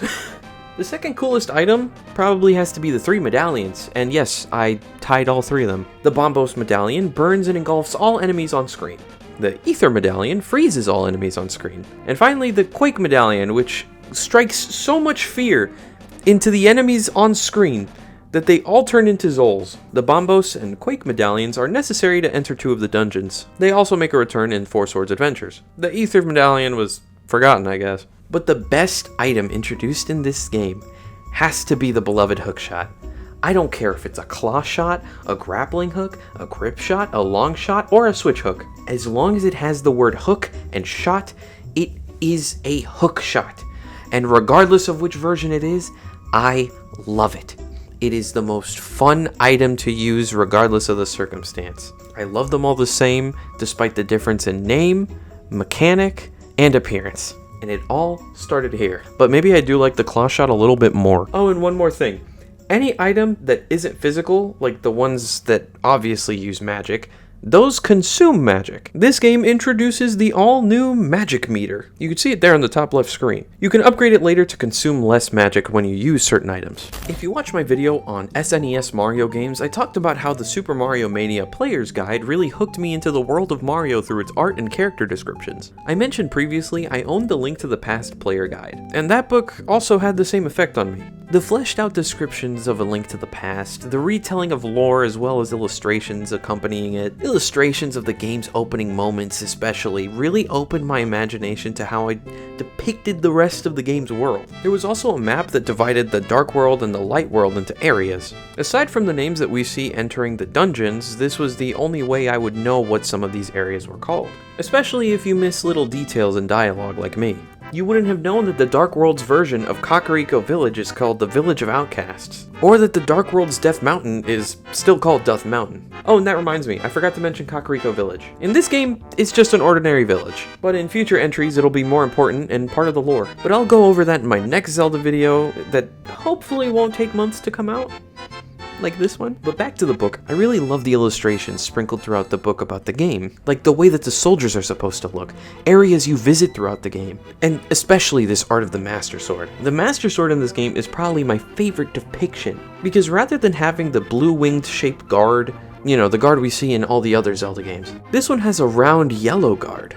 And when it's upgraded, it takes really even more different appearances, which I love just as much. The only time the guard appears blue is in the overworld sprite, as well as the title screen. But that's probably why they kept it blue in the other iterations. Or maybe that's just how it was meant to be, and this was just a coloring error in the book, and all the other illustrations of the Master Sword of this time. A Link Between Worlds tries to copy the colors of the upgrades, but that game also updates the Master Sword model to look more current. Because the model is too clear to leave up to the imagination, it doesn't really hit the same like it did when I was a kid. Unlike the illustrations of the upgrades, where you can see that it notably changes all around. Also, on unrelated note, I refuse to believe the Master Sword in the Oracle games is the Master Sword.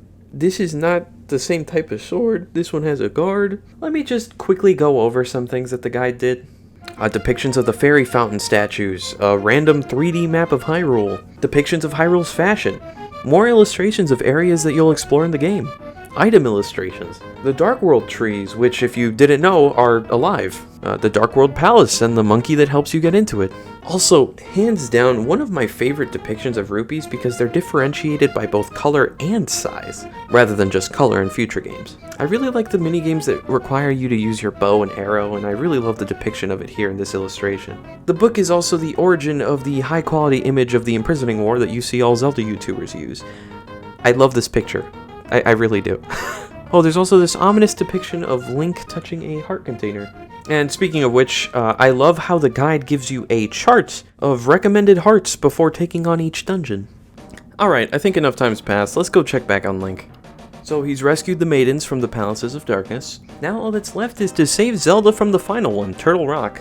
We get on the back of the dungeon, use the Quake Medallion, and then boom, we're in. As both a child and an adult. This is probably the most difficult dungeon in the whole game. This dungeon requires the player to use everything they learned throughout their journey to get to the boss. This means you gotta lock in, honestly. And also remember when to use certain items. You have to tap into your classic Zelda gamer instincts here, because this dungeon is not merciful in the slightest. I didn't mention it earlier, but there are also shield and armor upgrades in the game. And this dungeon has the final shield upgrade, a shield that can reflect beam attacks. Maybe this is supposed to be this game's version of the mirror shield. Who knows? Anyways, we defeat the boss, save Zelda like we saved all the other maidens, and then Zelda confesses that she believed we were the legendary hero this whole time from the moment we met. She tells us Ganon is in his tower, and that we have to hurry because he's about to pass through a gateway that'll take him back to the light world.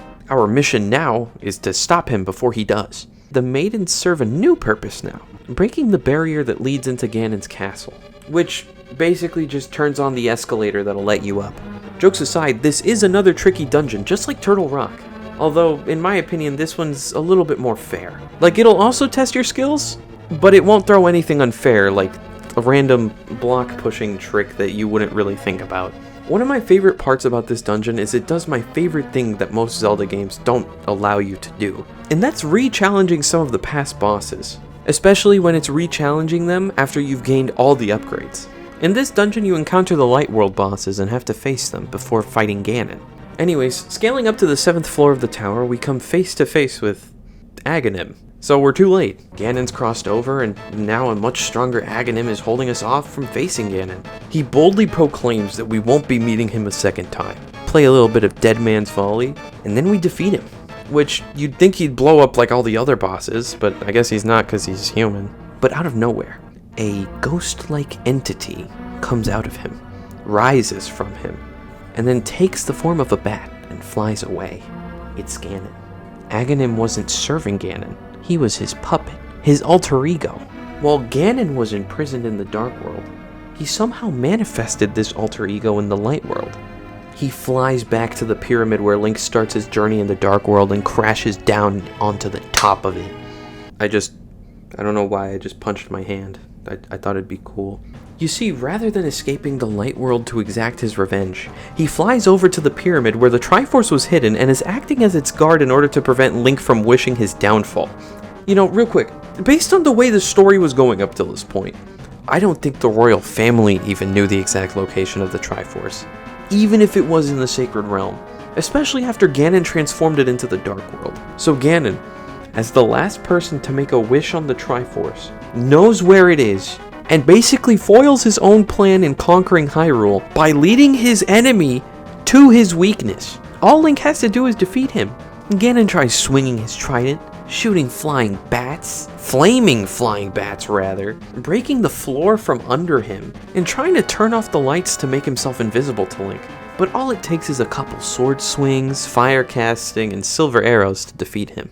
After that, the doorway to the Chamber of the Triforce opens up, and Link begins to hear the essence of the Triforce tell him, the stronger your wish, the more powerful the Triforce will express it, as well as telling Link that it can grant a good wish or a bad wish. Because of Ganon's wish to rule the world, he turned the Sacred Realms into the Dark World. But because Link defeated him, the Dark World will soon fade away. Now it's Link's turn to have his wish granted.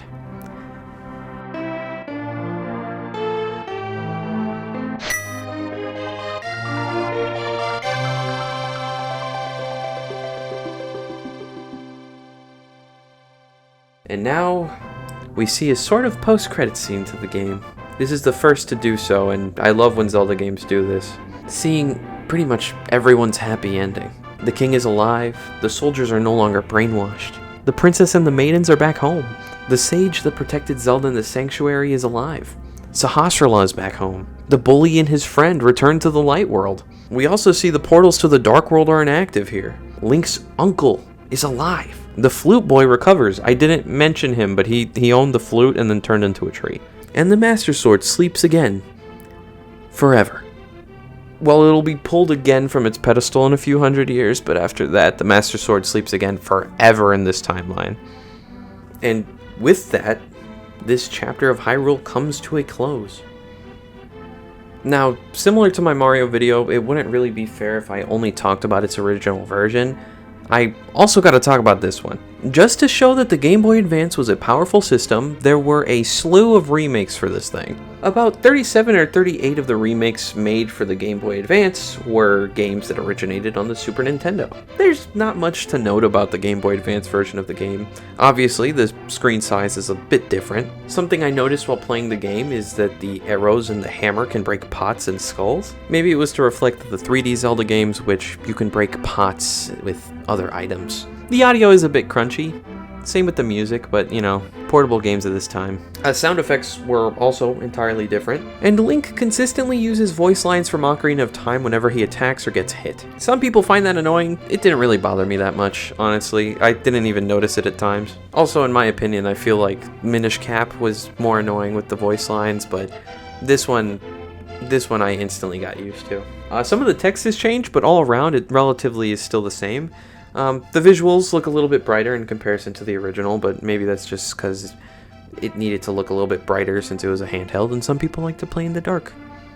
Or outside. Why did it take me so long to think about outside? Oh, also nothing big, but an entirely new dungeon. You see, this isn't a Link to the Past for the Game Boy Advance. This is a Link to the Past including the new multiplayer adventure Four Swords, which also gives this game post-game content. Probably the only 2D Zelda other than Triforce Heroes, if I'm not mistaken. If you get the Master Sword in A Link to the Past, you can get it in Four Swords. And if you complete Four Swords, as well as defeating Ganon in A Link to the Past, you unlock the Palace of the Four Sword. In this dungeon, you have to fight probably my 4 favorite bosses in this game, coincidentally.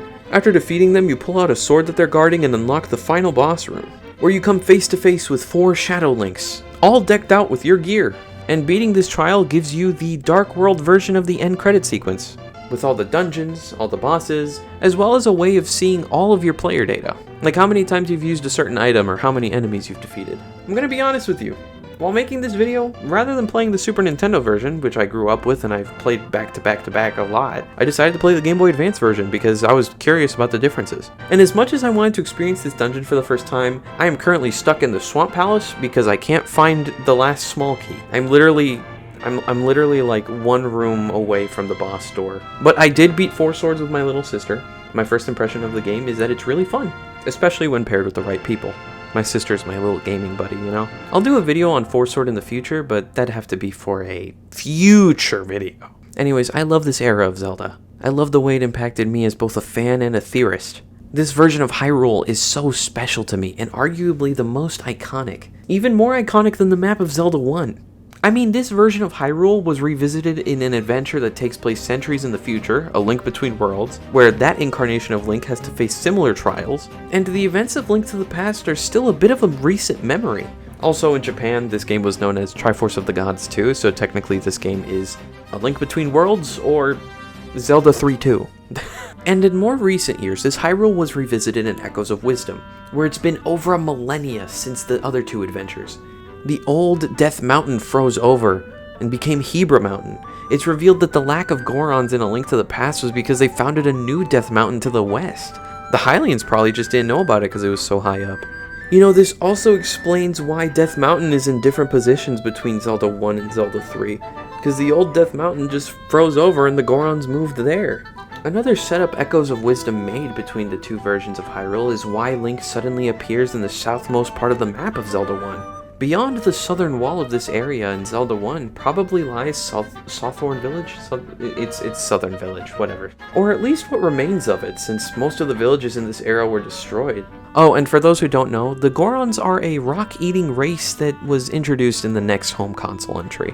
Theories aside, it's incredible how this game bridges the gap between A Link to the Past's Hyrule and Zelda 1's Hyrule. And honestly, Zelda 1's Hyrule is the worst that any other Hyrule has had to endure. They just weren't ready. Why weren't they ready? It's because the events of Link to the Past and the games that follow lost the knowledge. With only a hint of past legends being ever recorded or at least found in the game, it had to be found through extensive research. The people of this era don't know about the heroes. They don't remember Ganon. Even the Sacred Relic, the entire war fought over it. They endured such a long era of peace that they just weren't ready for the chaos that ensued during the events of Zelda 1, or rather, leading up to it. I'm pretty sure the Triforce wasn't even mentioned in this game because its name was forgotten. They just referred to it as Prime Energy. Aside from this game's impact on the overall story of Zelda, you can also see how it impacted the next game in the series, Link's Awakening. A game I actually never beat until a few months ago. While I was waiting for Echoes of Wisdom, I decided to finally beat this guy, just because I really wanted to put it on my backlog account. And also I felt like it was a Zelda game worth playing. Yeah, but it was a long wait for Echoes of Wisdom. My copy didn't arrive until October. Honestly though, solid game. Apparently it was originally planned to be a Game Boy D-make of A Link to the Past, but spiraled off into its own story. It's the same Link from Zelda 3, going off on an adventure overseas, and then being shipwrecked on Koholint Island. That's all I'll say about this game now, because I feel like it deserves its own video in the future. Look at me, I'm promising 2 future videos. After delaying this one for like 3.5 months? Ugh, the audacity, am I right? Anyways, if you'd like to play Zelda 1 and 2, you can play them on modern hardware through the Nintendo Switch Online subscription. Zelda 3 and its 4-sword variant are also available on Nintendo Switch Online through its subscription, although you'll need the online expansion to play the Game Boy Advance games. A Link Between Worlds is currently unavailable outside of buying it physically for the 3DS. If you can get your hands on either a 3DS or the game, then you know, good luck, they're pretty pricey now. Echoes of Wisdom is the newest Zelda game for the Nintendo Switch, so as of this time, it is available both digitally and physically. And finally, Link's Awakening has 2 ways of being played. The original Game Boy version through Nintendo Switch Online, or the remake that was released a few years ago. If A Link to the Past or Earthbound ever get remade, I would want it in this art style. It is the same art style Echoes of Wisdom has as well. Although technically, because of Echoes of Wisdom, I guess Link to the Past was kind of remade?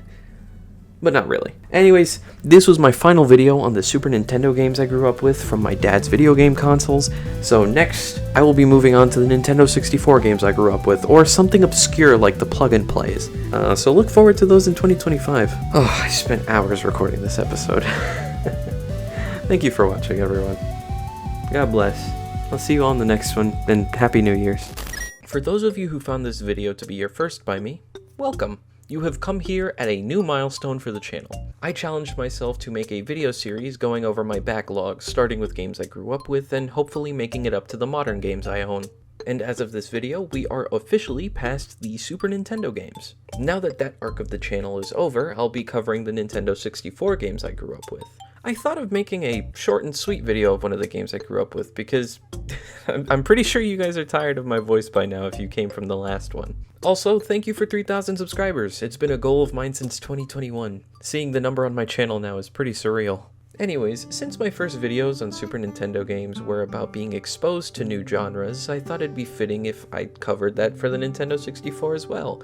Specifically, a new type of genre I was exposed to with the console. Racing games. And, I'm not a car guy. Like, deadass, I just care about a car that moves. My car is literally the same age as me, and it's decked out with Nintendo stickers. I've had it since, like what, 2022?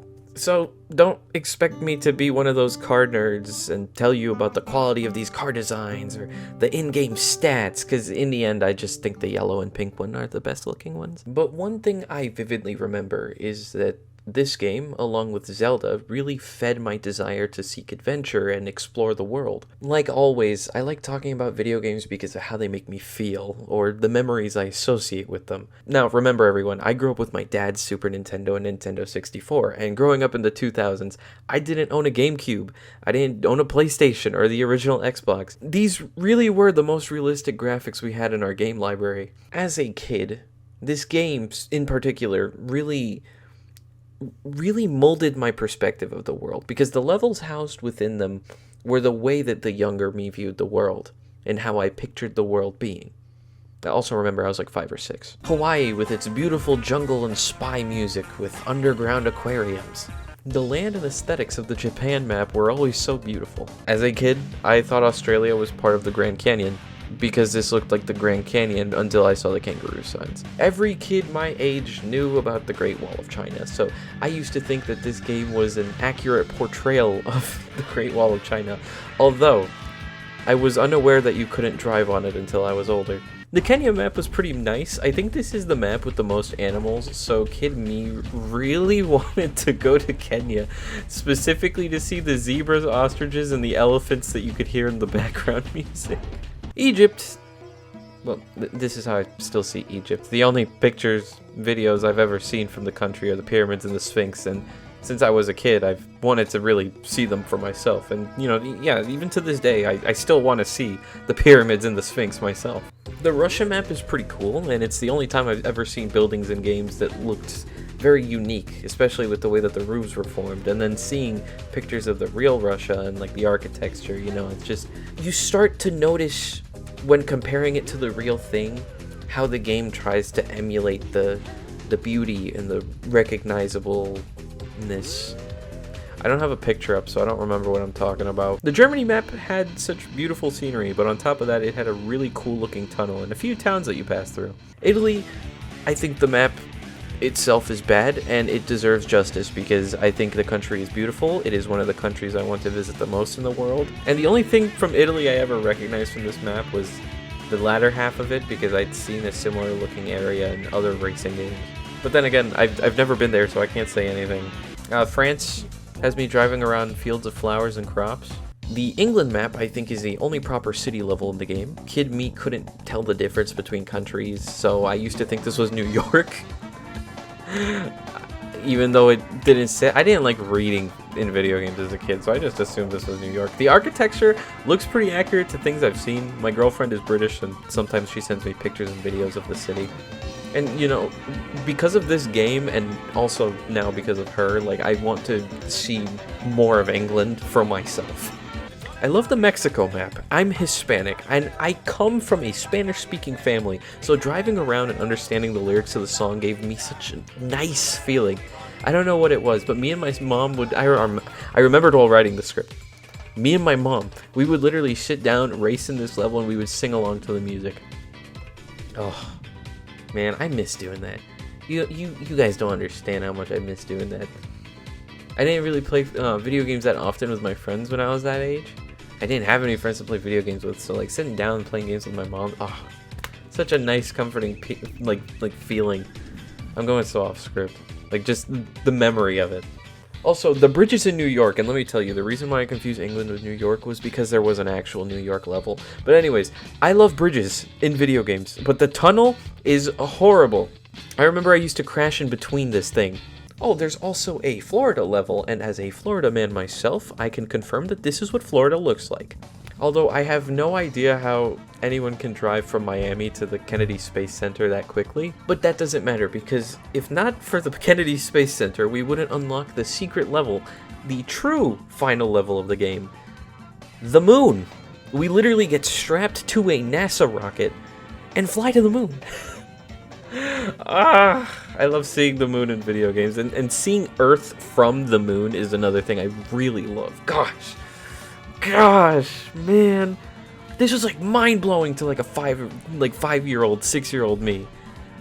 It is so hard to describe these things as being a big deal because nowadays, like you know, this, you can have this at the bare minimum.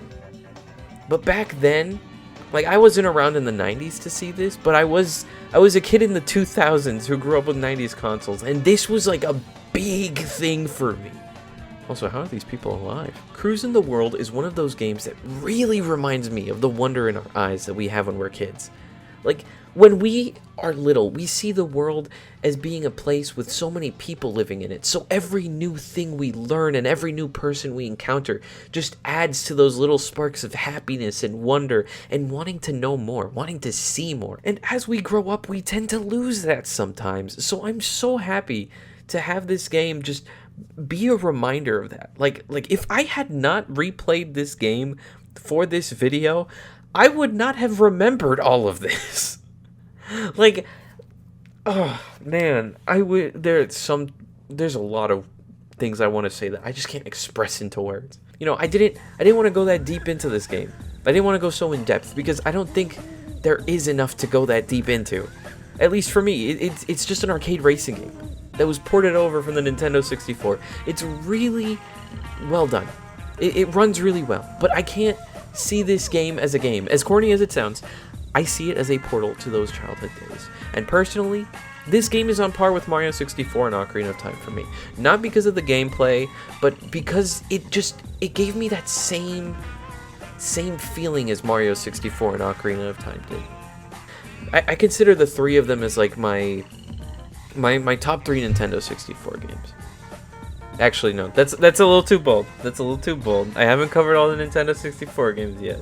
I think I should do a tier list when I'm done with all the Nintendo 64 videos, just ranking all of the games that were my dad's before I move on to my games. Oh, and very random, I remember another memory while I was writing this video. When me and my mom used to cross the road, whenever we got to a crosswalk, we would jump across the lines on the crosswalk yelling checkpoint. Because, the lady who narrates in the background of this game, she is so annoying sometimes, and it always got stuck in our heads. Every time we passed a checkpoint in the game, it was just checkpoint! I got more passionate than I thought I was going to, because, man, I can't put this stuff into words. The Link to the Past video was my largest video, and I made that one so formally because I wanted to give the game justice. I wanted to give that game justice because it is a game that I love so much, and if it is something I love, it deserves so much more than I usually do. You know what I mean? But with this one, I was just gonna make a simple, brief video, but then I ended up just getting so like, like I don't know what it was. I'm just hyped. I'm hyped to cover the other Nintendo 64 games I grew up with. It is a happiness of going through those past memories that I really can't describe. I'm being very repetitive. I'm sorry. Anyways, outside the location of the game, you know, there wasn't really much else to talk about this game. Like, it's a racing game. You get from point A to point B with a lot of twists and turns, and yes, this game has a lot of twists and turns. There wasn't that much to talk about in terms of gameplay. It's just a racing game through beautiful areas, beautiful places in the world I want to see in real life. Anyways, that's all from me. Currently, I've got a lot of grinding to do for next month, as it is Pokemon month, and a few of the Nintendo 64 games I grew up with were Pokemon spin-offs. So, I want to respect those and take my time with those and really make it a little bit more formal. This one was a little too passionate for my comfort. Anyways, God bless everyone. Thank you for watching, and I'll see you all in the next video. Pokemon and I go way back, although I was introduced to the series through generations 4 and 5. I don't think I was able to truly call myself a fan until the release of Legends Arceus. If not for Legends Arceus, I wouldn't have gone back and played every single game, eventually leading to me getting a living National Dex in Pokemon Home. But I never really got into the side games or spin-offs, and there are a lot of them.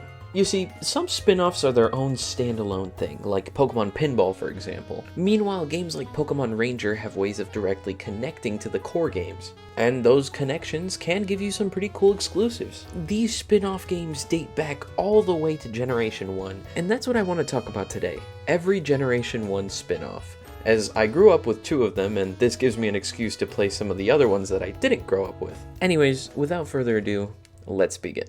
The first Pokemon spin-off to come out was Pokémon Stadium. This was the first spin-off game in the franchise. I remember begging my parents for Diamond and Pearl, but Santa Claus brought me Stadium and Snap instead. But I didn't really care because it was still Pokemon. The game serves as a 3D battle simulator, with challenge cups that have their own specific rules, a gym leader gauntlet, and a bunch of minigames. And I'm pretty sure I played the minigames more than anything. It's pretty much your average Pokemon game if you take away the story and the catching and the exploring, and you're just pretty much left with a 3D battle simulator. But one of the biggest features was being able to connect your Game Boy cartridge to your Nintendo 64 through the transfer pack. Once you have your Game Boy cartridge connected, you'll be able to do 3 things. The first is actually being able to load up your save and play your Pokemon game on the television. The second is a way to organize your Pokemon in item boxes, as well as moving them into Stadium for storage. And of course battling. The third thing is access to your Pokédex, and it reflects what's on your save data. It works exactly like it does on the Game Boy, except now everything's in 3D, and that includes a 3D map of Kanto to show you where all the Pokemon species are native to. I think the only difference with Stadium, though, when it comes to the battles, is that attacking and the stats related to them just works a little bit differently. And if I got my information correct, some of the cups were meant to reflect the tournament rules from the real world, and I mean, this game's target audience was the people who like to battle for fun or competitively. Also, this is the first game to include gift Pokemon. After completing the Gym Leader Gauntlet known as the Gym Leader Castle and defeating your rival, you'll be gifted a random Pokemon as a reward. These Pokemon are the rarest in the Gen 1 games, and what makes them so rare to the Kanto games, well, it can be any of the starters, which in the games you're usually only allowed to choose 1, any of the Hitmons, which you're usually only allowed to choose 1, Eevee, which you can only get 1 in the games, and it has 3 different evolutions, so this is a great way of getting, 2 more. And finally, the fossil Pokemon, which you can only choose 1. Thanks to Stadium, you don't need to restart your Gen 1 save file in order to do that. Instead, you just gotta replay the Gym Leader Castle. Or at least that's what Cerebi says. The only problem is that Pokemon are gifted randomly, so you'll have to do it over and over again. There's also 2 more gift Pokemon, a Psyduck for registering all 151 Pokemon in the Hall of Fame. This can be done by winning cups and the Gym Leader Castle with every single Pokemon in the game on your team. And the final Pokemon, as well as the hardest Pokemon to obtain, is the Surfing Pikachu. You have to beat the second round of the hardest challenge on the hardest difficulty on the hardest cup, which is the Prime Cup. Basically, you have to do the highest difficulty challenge in the game, which also needs to be unlocked, by the way. You need to start at the Pokeball, then Great Ball, then Ultra Ball, and then finally the Master Ball difficulty. All the info I got on the gift Pokemon are from Cerebi because I never got to experience the game through the connections with the Kanto games. Sadly, I never owned a Game Boy, so I never had the chance of connecting these games. But Kid Me didn't know about that, so it wasn't really a big deal. I didn't mention it earlier, but Stadium is technically the first and last Generation 1 spin-off. It was actually released in Japan in August 1998 with only 40 Pokemon available. But in the year 2000, the US, Europe, and Australia got an enhanced version of the game with all 151 Pokemon. Japan also got this game, but they called it Stadium 2. Not to be confused with our version of Stadium 2, because in Japan that's called Stadium Gold and Silver. But that's a Generation 2 spin-off, so I'll stop right here. I will say though, as a kid, I liked the minigames a little more than the battling sometimes, because I kinda sucked. And I'd just rage quit and just go straight to the minigames. And each of them are themed around specific Pokemon. First, we got Clefairy, Simon Says, Sandshrews digging minigame, an Ekans ring toss game, and look, the little Diglett says a thing you gotta throw them. Okay, anyways. We got Magikarp Jump before Magikarp Jump was a thing. A Cocoon Pokemon Hard Off, which sounds really weird out of context. Basically, you have to use Harden at the exact moment a rock is gonna hit you. Rattata Racing, which I struggled with the most as a kid if I remember. Basically, Lickitung's Gourmet Race. Pikachu versus Electrode Explosion Challenge thingy. You just have to power a generator by spamming a button. And finally, Drowsy's, I don't even really know what to call this. It's like some hypnosis thingy. Like, I'm not even speaking from the script right now. Like, what do you even call this scenario? If you want to check out this game, you can play it through the Nintendo Switch Online expansion subscription. And remember, even though we're locked out of connecting with a Game Boy game, at least through legal means, the game is still fully playable with rental Pokemon only. Did I not mention the rental Pokemon? I'm looking back on the script and I just realized I didn't mention the rental Pokemon. Okay, well, I'm just gonna pretend I didn't do that. Okay, basically, the game probably wouldn't have been one of the best-selling games on the Nintendo 64 if it wasn't accessible to non-Game Boy owners. So instead, this game included a rental system with all 151 Pokemon available for every kind of battle. The only downside is you aren't able to access any of the Game Boy functionality, or Pokemon with moves that you gave them in the actual game. But aside from that, the whole game is open to you, and I think you technically can obtain all the gift Pokemon, just they're locked to Stadium hell. Anyways, if you want to check out this game, you can play it through the Nintendo Switch Online subscription. Going back to the Game Boy, we have our first instance of a Pokemon trading card video game. And if you thought Pocket was the first trading card game, you are sorely mistaken. That is actually the 6th. This right here is the original. The game also features the first ever protagonist in the spin-off games, Mark. Why did I say it so loudly? His goal is to beat the 8 club leaders on TCG Island and collect their Master Medals, which is 8 similar to the gym badges in the core games. Collecting the 8 Master Medals allows Mark to challenge the Grand Masters and obtain their legendary cards. But you aren't just collecting their cards, you're also getting the cards of every single person you defeat on the island. And you can continually challenge someone over and over again to obtain the same card pack from them. Of course, the pack is the same, but the cards inside of the packs are always going to be different. Also, of course, you have to have a rival in these types of games. Meet Ronald. He kind of just appears when you visit some of the clubs. Gen 1 had a better rival setup because, he's your next door neighbor, possibly childhood friend, and he's just an asshole through and through. Ronald is just like, there. Also, the game immediately ends after you get the legendary cards, so if you were hoping for a story or world setup like the core games, this spin-off really isn't for you. But if you just want to play TCG, it's perfect. The game pretty much follows standard TCG rules. 1 active Pokemon, up to 5 benched Pokemon, and 6 prize Pokemon. And although the battle menu might be a bit confusing at first, this is honestly a really great way to learn the games if you're new. The one thing I will say though is the coin flip is 100% rigged and predetermined, so as many times as you want to rewind or reload your save, it is always going to be the exact same flip. Just letting you know so you can save yourself the trouble. The cards featured in the games are from the original base set, as well as the Jungle and Fossil expansions.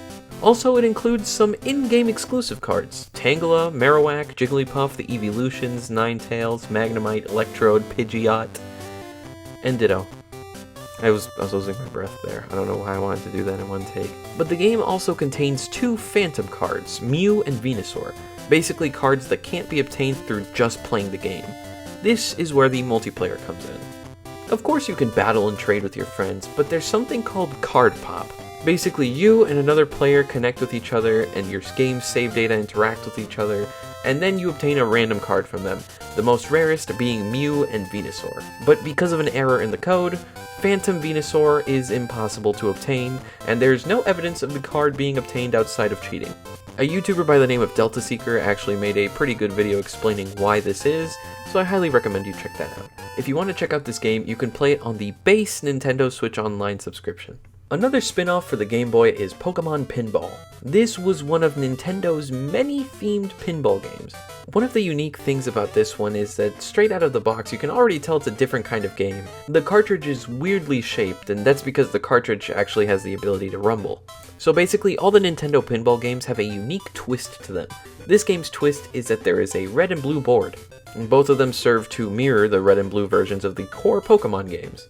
And you aren't just playing normal pinball, you're playing pinball until a Pokemon appears on screen, then you have to hit it 4 times with the ball, which is actually a Pokeball, and then you capture it. And to my surprise, this game actually has a Pokedex, and just like the core games, these Pokemon are exclusive to either the red board or the blue board, and also some of these Pokemon can evolve. Also, catching 3 Pokemon unlocks a little bonus game. I've only encountered the Meowth one, but apparently there's a Dugtrio one, I think, and I think a couple more.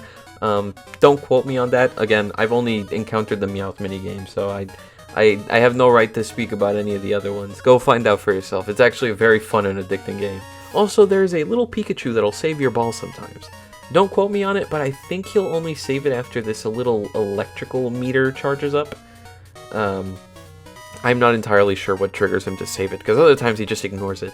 So yeah, basically this is just pinball with an objective outside of just getting a high score. All the Nintendo pinball games are kind of like this. They're all just unique. Actually, prior to making this video, I had played Kurffy's Pinball once a couple years ago, and both games were vastly different, but just as fun, because they were both such different experiences. I don't know, only Nintendo has the ability to make pinball feel cool.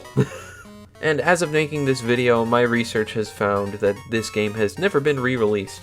And I'm honestly quite shocked. I did hear a lot of people like the Game Boy Advance version a lot more, and I hear more talk about the Game Boy Advance version more. I really do hope Nintendo ports over all the old pinball games, because this one's actually making me crave some more. So we have a battle simulator, a card simulator, and even pinball. But Hey You Pikachu for the Nintendo 64 is probably the most interesting game out of all the spin-offs from this era, solely because it runs off of your voice. You play as a kid helping Professor Oak test out his new invention, the Poke Helper. It is a portable computer that basically just looks like a yellow Pokedex. But it also acts as a translator that allows the user to communicate with Pokemon, albeit one way, and through their emotions. At the start of the game, you encounter Pikachu and communicate with it. After hanging out with the little guy for about 2 days and showing the professor that his invention was a success, you go home and sleep soundly. You wake up next morning to the sound of Pikachu outside your window, and thus starts the gameplay loop. Basically, wake up, hang out with Pikachu the whole day, do different activities together, visit different areas, and encounter different Pokemon along the way, and then you go to sleep, and then do it all over. And the activities can range from picnics to babysitting to fishing to treasure hunts and even more. No battling, no adventure, just chilling with your buddy Pikachu. And I honestly think that's one of the best parts about this game. It's different. It's one of the first instances that shows the relationship between people and Pokemon that the main games are always talking about. At least in the form of the video games, because the anime was already showing that. The only difference is you're actually experiencing the perspective of this, and honestly, it's really adorable. But there's nothing else to this game aside from it just being a playdate with Pikachu. I wish some of the Pokemon devs could make a game kind of like this with every Pokemon, because you don't know how much I really want a game where I just play around with my little Cyndaquil. I think the closest we ever got to this again was the camp in the Galar games. But all you can do with them is play around with them with a ball or a cat toy and make soup with them. Sorry, no wait, it was curry. Damn. It's been so long since I've played Sword and Shield. But honestly, what you can do in that camp is kind of boring in comparison to just what you can do here with Pikachu. I actually never played this game growing up, and even if I did, I didn't have the microphone I needed to play it. Commercially, it wasn't a success either. I hadn't even heard of this game until I watched the Peanut Butter Gamer video when I was like actually 10 years old. Oh my goodness. I've been watching Peanut Butter Gamer for 12 years. What the hell? Damn, I feel old. And, you know, to this day, this game has never been re-released. Meanwhile, on the opposite side of the spectrum, we have Pokémon Snap. You play as a kid named Todd Snap, who is a Pokemon photographer who likes to take pictures of them in their natural habitat. We don't really know about his personal goals, but based on the intro cutscene, you can deduce that he really wants to take pictures of this elusive Pokemon he encountered one day. And you don't really control Todd in the game, or explore the areas you take pictures in. Instead, you are taking pictures while riding the 01. It acts as a land, air, and water vehicle. It's also fire resistant, although because Todd is 10 years old, Professor Oak has it set to autopilot. And yes, Professor Oak is also in this game too. Actually, now that I think about it, Professor Oak's been in every single Nintendo 64 Pokemon game. Although I don't think he actually appeared in Stadium, but you do visit his lab. Also, this game has some pacing and progression to it compared to the others, as new things can be unlocked after fulfilling certain conditions in the game. To get the hang of the controls, you first go through the beach. Afterwards, you turn in all the pictures you took to Professor Oak, and then he'll rate them.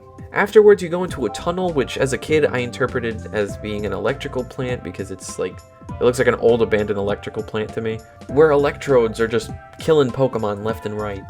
Afterwards, you get your first tool unlocked. The apple. Yep, this is a tool. You can throw them at Pokemon or towards Pokemon to get a reaction out of them. This, along with other items, are what make the levels replayable, as you can actually find some hidden Pokemon or get better pictures of Pokemon thanks to these items. For example, if you throw this apple at the electrode near the end of the tunnel area, you'll actually see him blow up a wall, which actually opens up the next area to us, the volcano. I remember as a kid, I loved the music of this level, and my reaction to finding out that you can unlock secret levels as well as witness some Pokemon evolving before my very eyes was just such a cool thing to me as a kid. You have no idea, like, I don't know how to describe it in words, so like just picture my brain exploding. Also, if you saw earlier, there was a weird egg thing in the tunnel level. At this point, you don't really know what the egg is, but you'll actually encounter another one here, except this one is actually in the way of the level. The game basically forces you to knock it down with an apple, it falls into a lava, and then you witness a Moltres emerge. So basically, within the past 5 minutes, you find out that you can unlock secret pathways, you can watch Pokemon evolve, and whenever you find these eggs, they're most likely going to be legendary Pokemon. Afterwards, you visit the river and unlock a stink bomb that you can throw at Pokemon. For a natural photographer, it's one thing to make pictures of Pokemon unnatural by throwing food, but it's another thing if you're actually straight up pepper spraying them. But this is actually a different means of unlocking secrets that the apples can't, which includes this camouflage Porygon that when you hit it with the Pester Ball, it will unlock the cave area. And this is where you see my boys Grimer and Ditto. Oh, you don't know how happy I was when I saw Ditto for the first time. I love that little guy. Although I didn't like this level too much as a kid because little me was always afraid. I really didn't like the dark back then. I still kind of don't like the dark now. But I love the little nod to the anime's Jigglypuff at the end of the level. That just made it so much happier. Although it did creep me out when the music cut and you just heard like this ominous voice until, oh, it's just a Jigglypuff, you know, like. We also see the third and final egg, obviously belonging to Articuno, but the apple and the stink bombs won't work on it. You can only hatch Articuno with the final item, the flute. Some Pokemon just react to the music, different monsters react in different ways. And one of those ways just causes Articuno to hatch. The final level is the valley. There's a lot of ground, rock, and water Pokemon around this winding river. Before you reach the end of the level, however, there is this one big secret. If you knock out this Mankey by throwing a Squirtle at it, and then knocking over the Mankey again with a Pester Ball or an apple, you can find Professor Oak's secret lab. The professor tells you he's researching the mysterious Pokemon signs. Basically, things that aren't Pokemon but somehow still look like Pokemon. This can range from natural formations to gas and shadows and stuff. It's really weird. Anyways, after revisiting each level with your new equipment in hand, you can revisit each level and search for these signs. Kingler Rock in the beach, Pinsir's Shadow in the cave, Coughing-shaped gas at the volcano, a Cubone-shaped tree in the river, a Mewtwo formed out of cave constellations. I don't know how this is physically possible, but it's there. And Mount Dugtrio, the most visible one, you know, you can't really miss it, it's at the start of the valley. One thing I find interesting about these signs is that aside from Coughing and Dugtrio, the other 4 Pokemon don't actually appear in this game at all. And it's a shame that Pinsir was just demoted to a shadow. Anyways, after collecting every sign, you gain access to the secret final level, the Rainbow Cloud, where it's only you and that mysterious Pokemon from the intro cutscene. And look, it's Mew! Also, look at the sky. It's so cool seeing all the signs as constellations. Anyways, Mew is hiding inside of a bubble. That bubble actually blocks your camera from taking a picture of Mew. So in order to get a clear picture of the little guy, you're gonna have to throw some of the Pester Balls at him until that little orb around him cracks. After taking pictures of Mew, presenting it to the professor, you're pretty much done. The credits roll, and now you've most likely already taken pictures of all 63 Pokemon in this game. I know I'm only talking about Generation 1 spin-offs, but I have to briefly praise new Pokémon Snap for taking the original game and just doing it better in every aspect. Unlike the original game, where every area you revisit plays out exactly the same, this game adds a variety to each level by letting you unlock different versions of the level. It'll basically be a different scenario with different Pokemon, and sometimes even taking place at different times of day. And Todd actually makes an appearance in this game. He comes back, although older, and playing more of a mentor type of role. But that game deserves its own video in the future. If this video does well, let's say like 400 likes. That's reaching too much, but if it does reach like 400 likes, I will do another video tackling the spin-offs of Generation 2 in the future. You can play both Pokemon Snap games on the Nintendo Switch, although you'll need the expansion subscription to play the Nintendo 64 game. Lately, I've been going over all my dad's old video games. You know, the ones I grew up with and have caused me to go on this nostalgia retrospective trip since last August. But one thing I've started to notice, thanks to these videos, is that every single one of these games has their own unique identity. The Mario platformers and their level design are always recognizable, the Street Fighter games and their charming characters, and A Link to the Past being the first Zelda game with a compelling story. And that's just to name a few.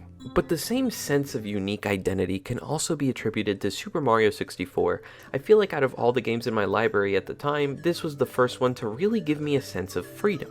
And that's all due to its openness as to how you decide to progress the game. And it's something you could witness for yourself in less than 5 minutes of playtime. After the little intro cutscene of Princess Peach inviting you to her castle, you're given complete control of Mario to run around her front yard. This is the perfect place to practice the controls, and honestly, it's perfect for the people when this first released because 3D Mario and 3D video games were pretty new at the time, and it's also good for new players who are trying to readjust to this strange control scheme. It's also the base for other 3D Mario games, but it takes a little bit of time to get used to the timing of some of your moves. So I applaud this starting space for that, and also the opportunity it presents to practice the new moves that are introduced in this game without any punishment. For example, the continuous jump followed by the triple jump, a side jump, a backwards jump, a wall kick, a dive, and in my opinion, one of the most revolutionary moves in the entire franchise, the long jump. The long way. Also, instead of running being tied to the B button, it is instead used for melee attacks. When you enter the castle, you'll be greeted by a grand entrance with 9 different doors. 6 out of the 9 doors are locked. Some marked with stars that have numbers on them, one with a gigantic lock, and another one with a plain power star just covering the whole door. The 2 open doors in the center of the castle lead to the same dead end and another locked door, so now you're pretty much forced to enter a door with a plain star all the way on the left-hand side of the castle. And now you're probably asking, but Kurffy, what happened? I thought you said this game was open. Well, it is.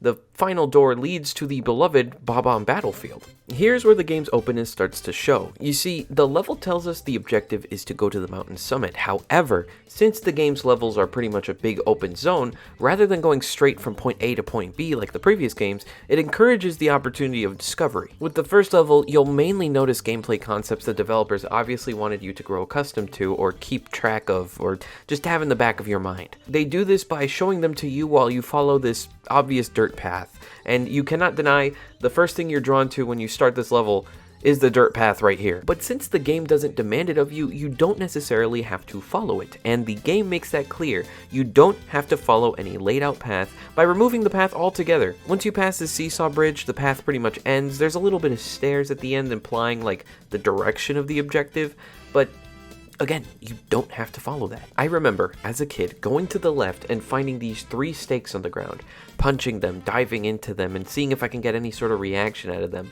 I remember thinking, well, what if I ground pound into them? After, like, about 3 hits, they get buried. I discovered this on my own by just purely exploring. Nothing guided me to it. I also remember it clicking in my head that it looked just like this thing that's holding down the massive chain chomp at the start that was like shackled up. For some reason, it didn't register in my brain that, oh, it's the same asset until like years later when I played the DS remake of this game. All because the chain attached to him made me think like it was a completely different asset from the stakes. But, you know, I've always been pretty slow at realizing these things.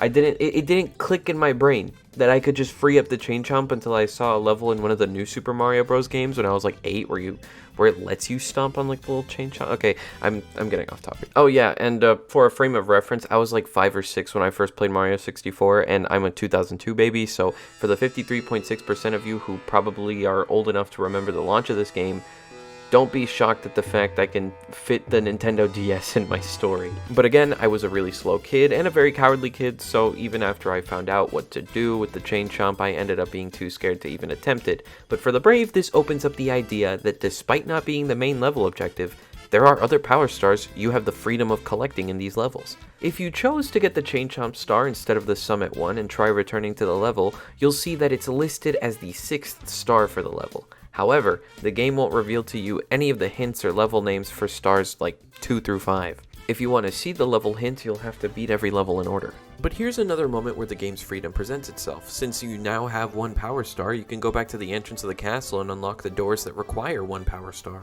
The door on the ground level leads to another level painting, and I didn't mention it earlier, but Mario enters paintings to warp into these worlds.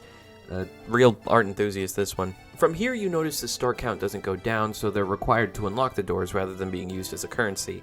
I didn't think I needed to clarify that, but I don't know. Sometimes I look at it and I think to myself, like, what if the stars are used as a currency? But that's beside the point.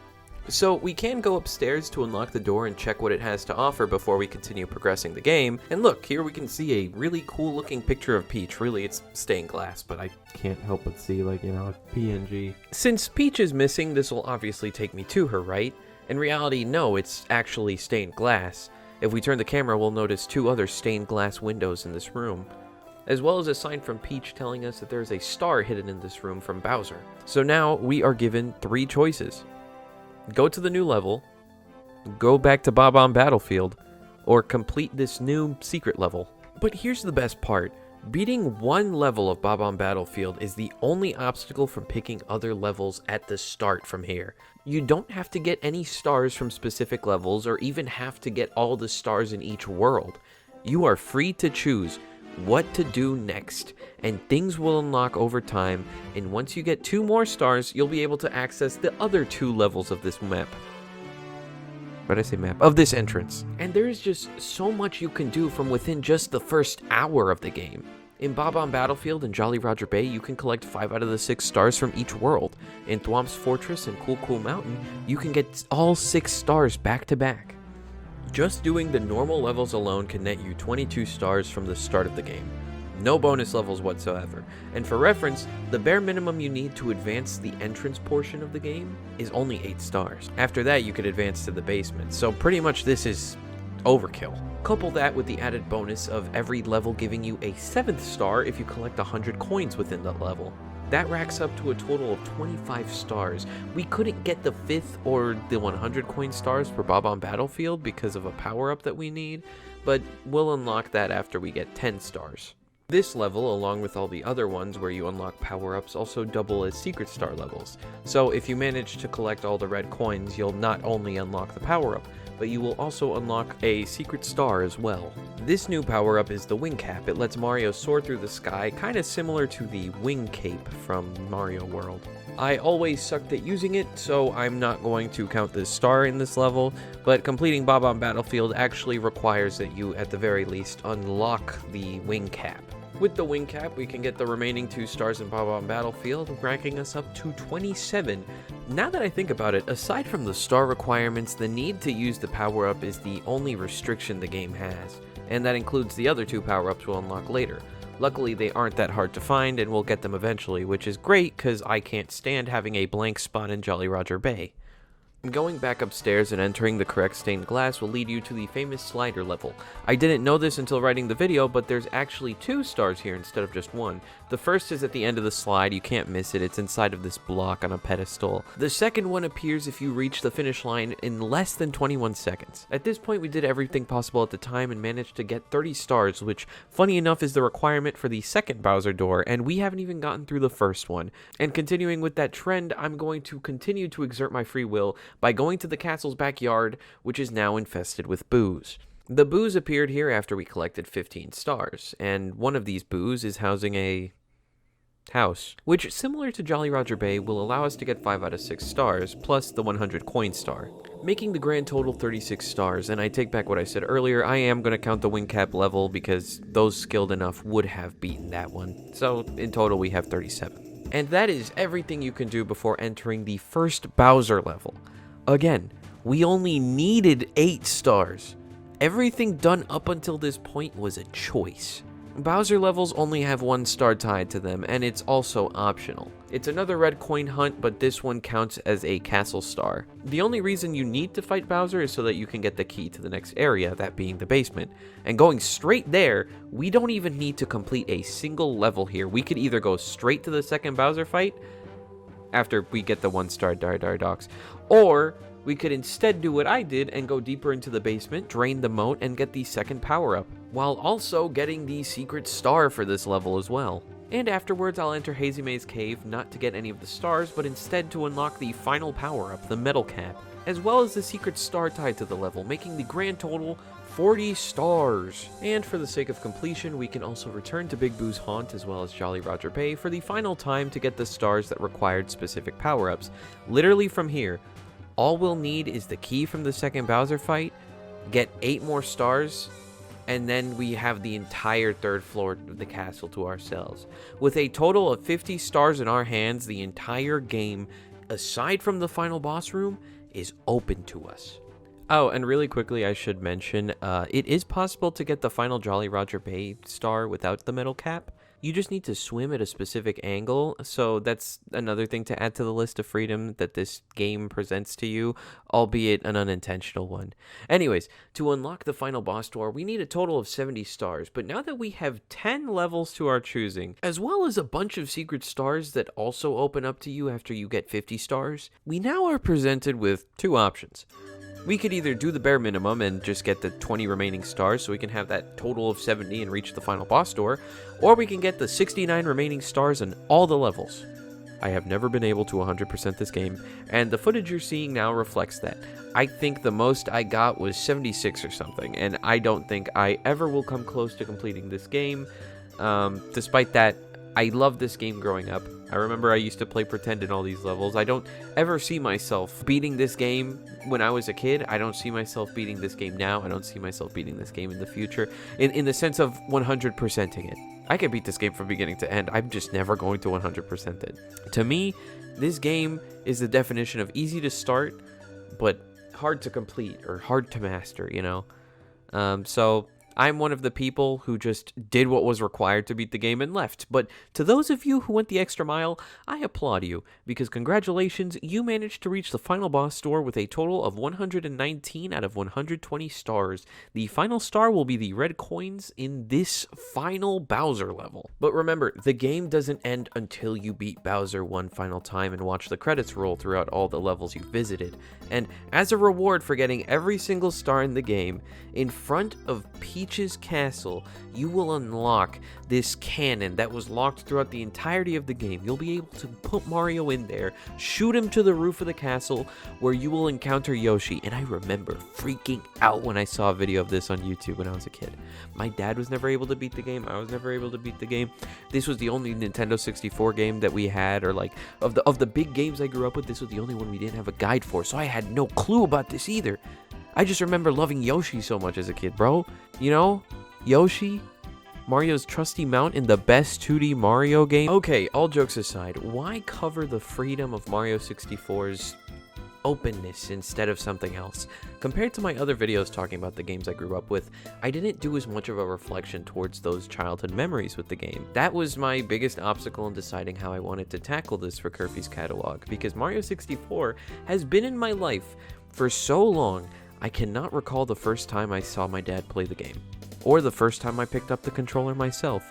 I really wish I could talk about like my first time playing, my first impressions of things, just like those other, you know, Mario 64 retrospectives you see out there, but I was just so young that I don't remember my feelings tied to many of the wonderful discoveries and experiences I made, aside from being scared of the chain chomp and being frustrated that the castle's cannon couldn't open. You know, everyone was frustrated with that.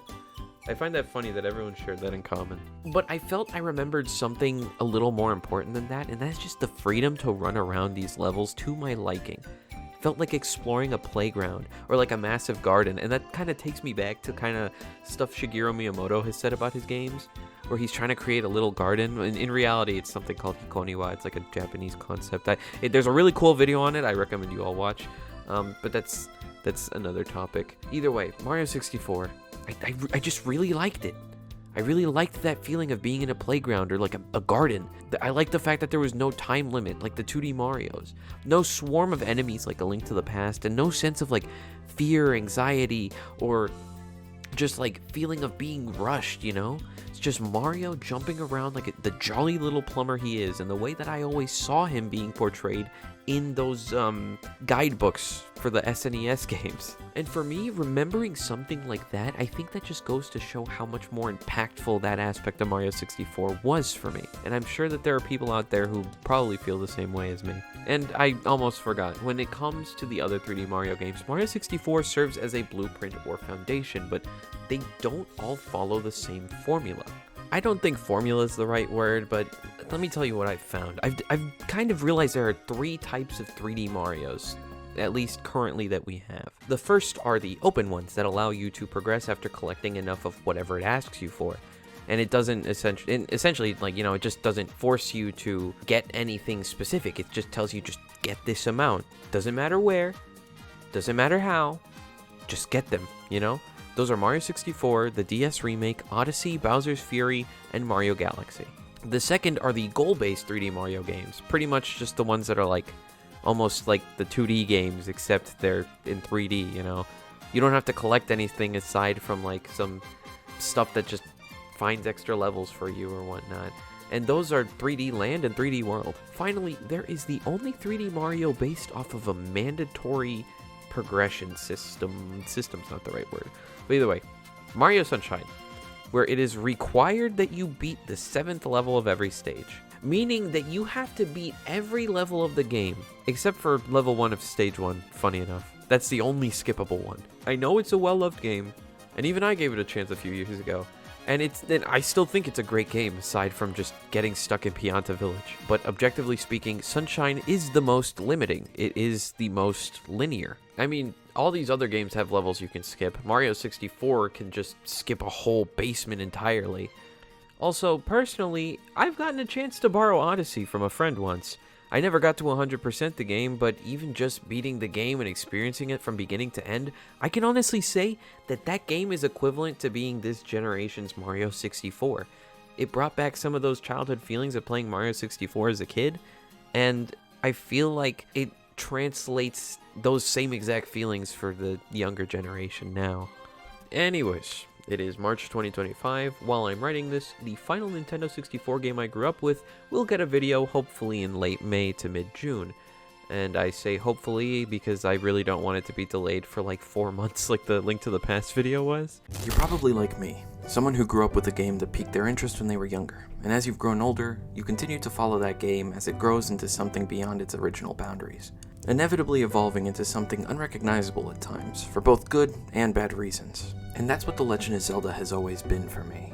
Last time I talked about Zelda, I shared the beginning of my story as a Zelda fan, being exposed to A Link to the Past, how it built upon the gameplay and story of the prior entries and inevitably became the foundation of the whole franchise, and overall, tell you just how the game made me love Zelda as a whole. However, A Link to the Past was only the first half of that story.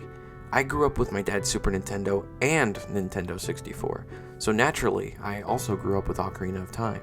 Just to make sure we're all on the same page and nobody's lost, let me give you a quick recap on The Legend of Zelda and all the games up to the release of Ocarina of Time. The Legend of Zelda, released in 1986, introduces the hero Link on his quest given to him by Zelda's nursemaid, Impa, to defeat the evil Ganon and save the princess. Ganondorf stole something called the Triforce of Power, a magical triangle that gives him power, and in order to defeat him, Link must collect pieces of the Triforce of Wisdom, and It's basically a light switch. Aside from its simple story, the game also introduces dungeons with puzzles that need to be solved in order to progress, as well as series staple items like the boomerang, bombs, bows, and other items that you'll see across the many games and spin-offs. The Adventure of Link, released in 1987, is a direct sequel to Zelda 1, taking place a few years after Link defeated Ganon. Now a young adult, he sees a mark of 3 triangles on the back of his hand, and Impa sends Link again on another quest, but this time to find the hidden third piece of the Triforce, the Triforce of Courage. She also tells Link about a legend about another Princess Zelda, one from centuries or over a millennium in the past, that she's been hidden away by the royal family after being cursed to sleep eternally by her younger brother and an evil wizard. The only way to wake her up is if Link gets the Triforce of Courage, but first he has to avoid all of Ganon's minions who are trying to resurrect him by killing him. This game is the black sheep of the franchise, and sure, it expands on the story and the lore of the original, but rather than being a top-down view, the game's combat takes place in these side-view platformer sections. This game also is the first one to include magic, specifically with the precursor to the magic meter, the magic bar. Yes, I know people argued with me on that. Yes, I am petty. Overall, aside from the reoccurring characters and the fact that the game takes place in the same world, this game, at the time, was only really Zelda in name only. A Link to the Past, released in 1991, was intentionally made as a prequel to the original two. It serves to tell a story of a Link from the past and his conflict with Ganon and having to rescue Zelda along with 7 maidens. These maidens are descendants of sages who sealed Ganon away before the events of this game when he first took his monstrous form. You see, before the events of the game, we learn about a man named Ganondorf Dragmire, or at least one of the manuals calls him Ganondorf Dragmire. We just call him Ganondorf. Before the Triforce was in the hands of the royal family, all 3 pieces were unified and hidden away in a place called the Sacred Realm. When all 3 pieces are unified, they can grant any wish, and Ganondorf, being a thief with the knowledge on how to access the Sacred Realm, sought after it. But because of the imbalance in his heart, the Triforce split into 3 pieces, and he took the form of a blue pig demon-looking thing, as well as transforming the Sacred Realm into the Dark World, a twisted reflection of his heart. A Link to the Past basically went back and did what the first game did and increased the scale of it.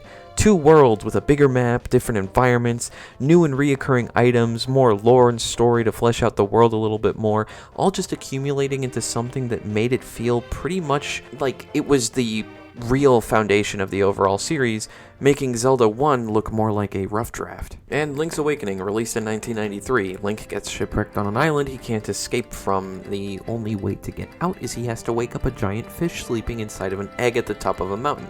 Yes, it is weird, but this whole island is a manifestation of that fish's dream. This is the first Zelda game to really have a proper, connection between characters, specifically with Link and Marin. And the game was created with the intention of originally being a Link to the Past port for the Game Boy, but it eventually spiraled into its own unique story that doesn't really have an impact on the overall story of the series, aside from just telling you where the Link from A Link to the Past went after the events of Link to the Past. But at the time, this was probably one of the more unsettling and emotional entries, just because of how... It's hard to describe. It's disturbing, yet sad, yet melancholic. I think melancholic, sorry. I don't know. Why does my microphone keep randomly getting muffled? That is so weird. But anyways, at this point, you could probably see the pattern going on. We have prequel, sequel, prequel, sequel. I don't know if it's a coincidence or not, but regardless, the 5th entry already had the path laid out for it. Specifically regarding the Sacred Realm and the hidden place of the Triforce, and Ganondorf's origin, the original pre-pig form of Ganon. But even beyond the lore and timeline placement and all that other stuff, I love this entry because it's the first one to truly breathe life into the franchise through its characters, story, and world now just being all at the forefront. I mean, just look at the title screen where you can see the moon descending as the sun rises while watching Link ride on horseback. And as the camera follows Link, the title melody starts to play as we see the main overworld come into view with Death Mountain and the gates of Hyrule Castle Town in the distance and a bit of Lon Lon Ranch, Zora's River, and then ending with the camera going into this massive log entrance into the vast, deep forest of Hyrule where our journey truly begins.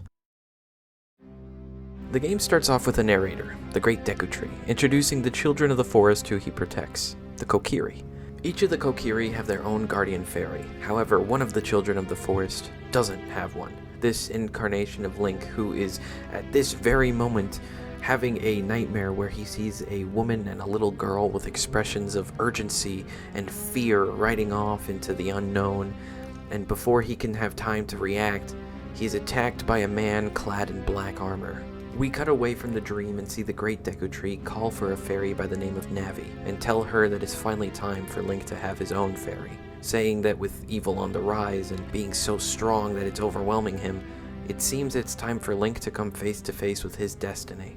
At this moment, it's pretty vague, but the Great Deku Tree seems to know more about Link this time around than the player does, unlike the other games where Link was just some kid who was at the right place at the right time to become the hero of Hyrule. This also may allude to people in this era of Hyrule being aware of some sort of prophecy, however, I'm getting ahead of myself again. Either way, the Great Deku Tree sends Navi to go find Link, and I just remembered how blown away I was at this cutscene when I was a kid. We take this really dynamic perspective of Navi flying through Kokiri Forest in order to find Link. It's impressive because it not only shows the village and tries to make it feel more alive, but it also shows off the visuals, since this time around it was the first 3D Zelda. And since Kokiri Forest serves as the game's tutorial area, it helps to map it out in the mind of the player. After a rude awakening by Navi and being told that you were summoned by the Great Deku Tree, you are now given complete control of Link. And really quickly, again, I really just want to say I love the details of Link's house. The bed, the table, the mirror, the sink, even though it's just a little thing, since Link is a silent protagonist, it really goes to show his personality a little bit. Not so much in a direct way, but a subtle one. Once you step outside, Link is greeted by Saria, his only friend since all the Kokiri children treated Link as an outcast for not having a fairy.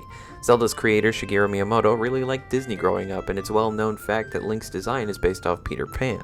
Taking more inspiration from Peter Pan, the Kokiri never age, and they are said to die if they ever leave the forest, but that can be interpreted as death due to aging. I remember the first time I saw this as a kid, it really helped me connect with the starting area a little bit more, since I was a child, playing as a child in a forest full of children, but it was always so fascinating to see how they lived, especially since they lived in these massive logs, and inside is just like a home carved out, everything like wooden furniture and all that stuff. It's just it's so cozy. It should go without saying that Kokiri Forest being the starting area also means that it is the tutorial area too. It gives you the opportunity to explore a bit, although if it's your first time playing Ocarina of Time, you'll notice that exploration is mandatory here, as Mido, the leader of the Kokiri, blocks the path to the Great Deku Tree, first taunting Link for not being a real man because he doesn't have a fairy, and then going on to say that even though now he does have a fairy, he still won't grant him entry unless he has the Kokiri sword and shield. And while you're looking for the items, there's a bunch of NPCs you can talk to, the majority of which pretty much serve as just for the tutorial section. The girl above the shop teaches Link about Z-targeting distant objects and people, a mechanic introduced in this 3D Zelda game that carries over to all the other ones. And Z-targeting is a new mechanic that pretty much helps you not just target on people and objects, but also enemies so that you don't get lost in the fight, especially if you're surrounded by a bunch of them in a room. It helps you focus on one at a time. There are these two kids that Mido forced to do lawn work, and they teach Link that he can pick up objects like rocks. Meanwhile, some objects like grass require strength upgrades in order to pick them up.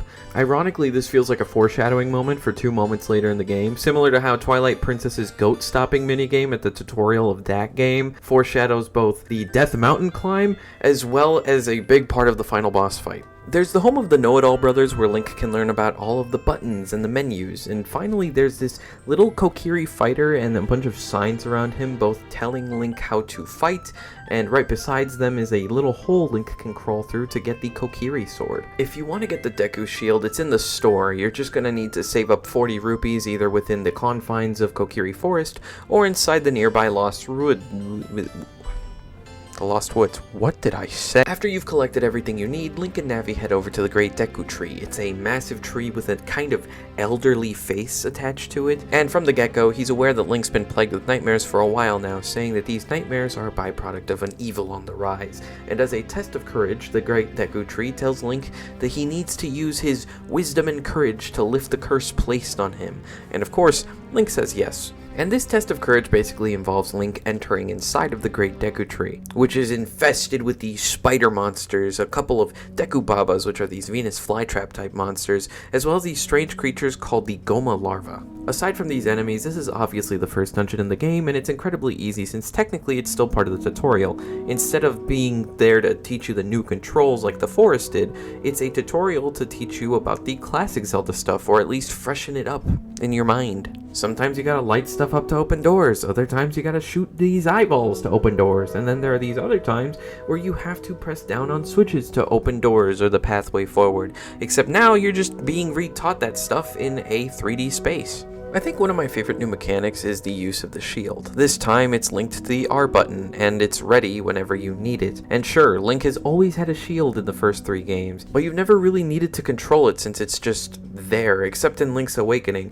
Link needs to use his shield here so he can fight off these bush creatures called Deku Sprouts, because they hide whenever you get too close, so you have to deflect the nuts they shoot out of their mouths back at them. Deku Scrubs are native to the forests of Hyrule, and there are even taller ones called Business Sprouts that sell you stuff. They can't really help the fact that they just spit nuts whenever they try to speak. However, the Deku Scrubs inside of the Great Deku Tree are serving whatever creature is hurting it on the inside right now.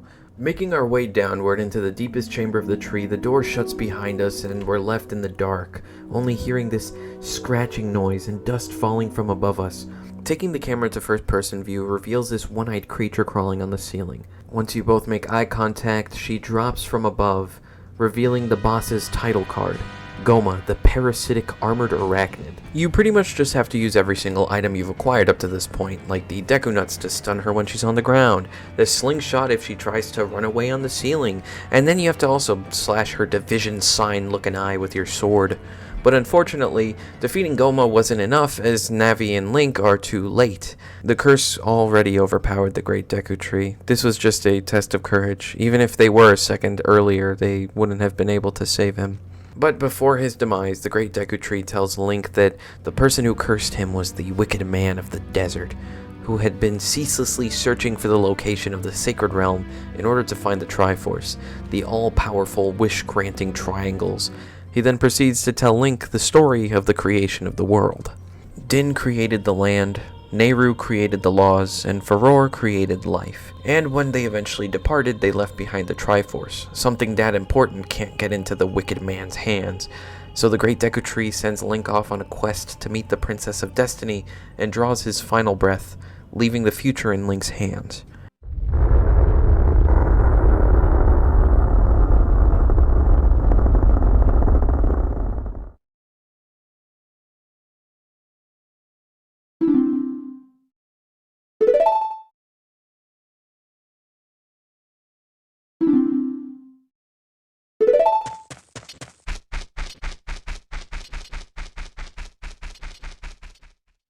The Kokiri are confused and scared. Mido and Fado in particular blame Link for the death of the Great Deku Tree. Link was already seen as an outcast, and this was just the icing on the cake. All that's left for Link now is to just leave the forest.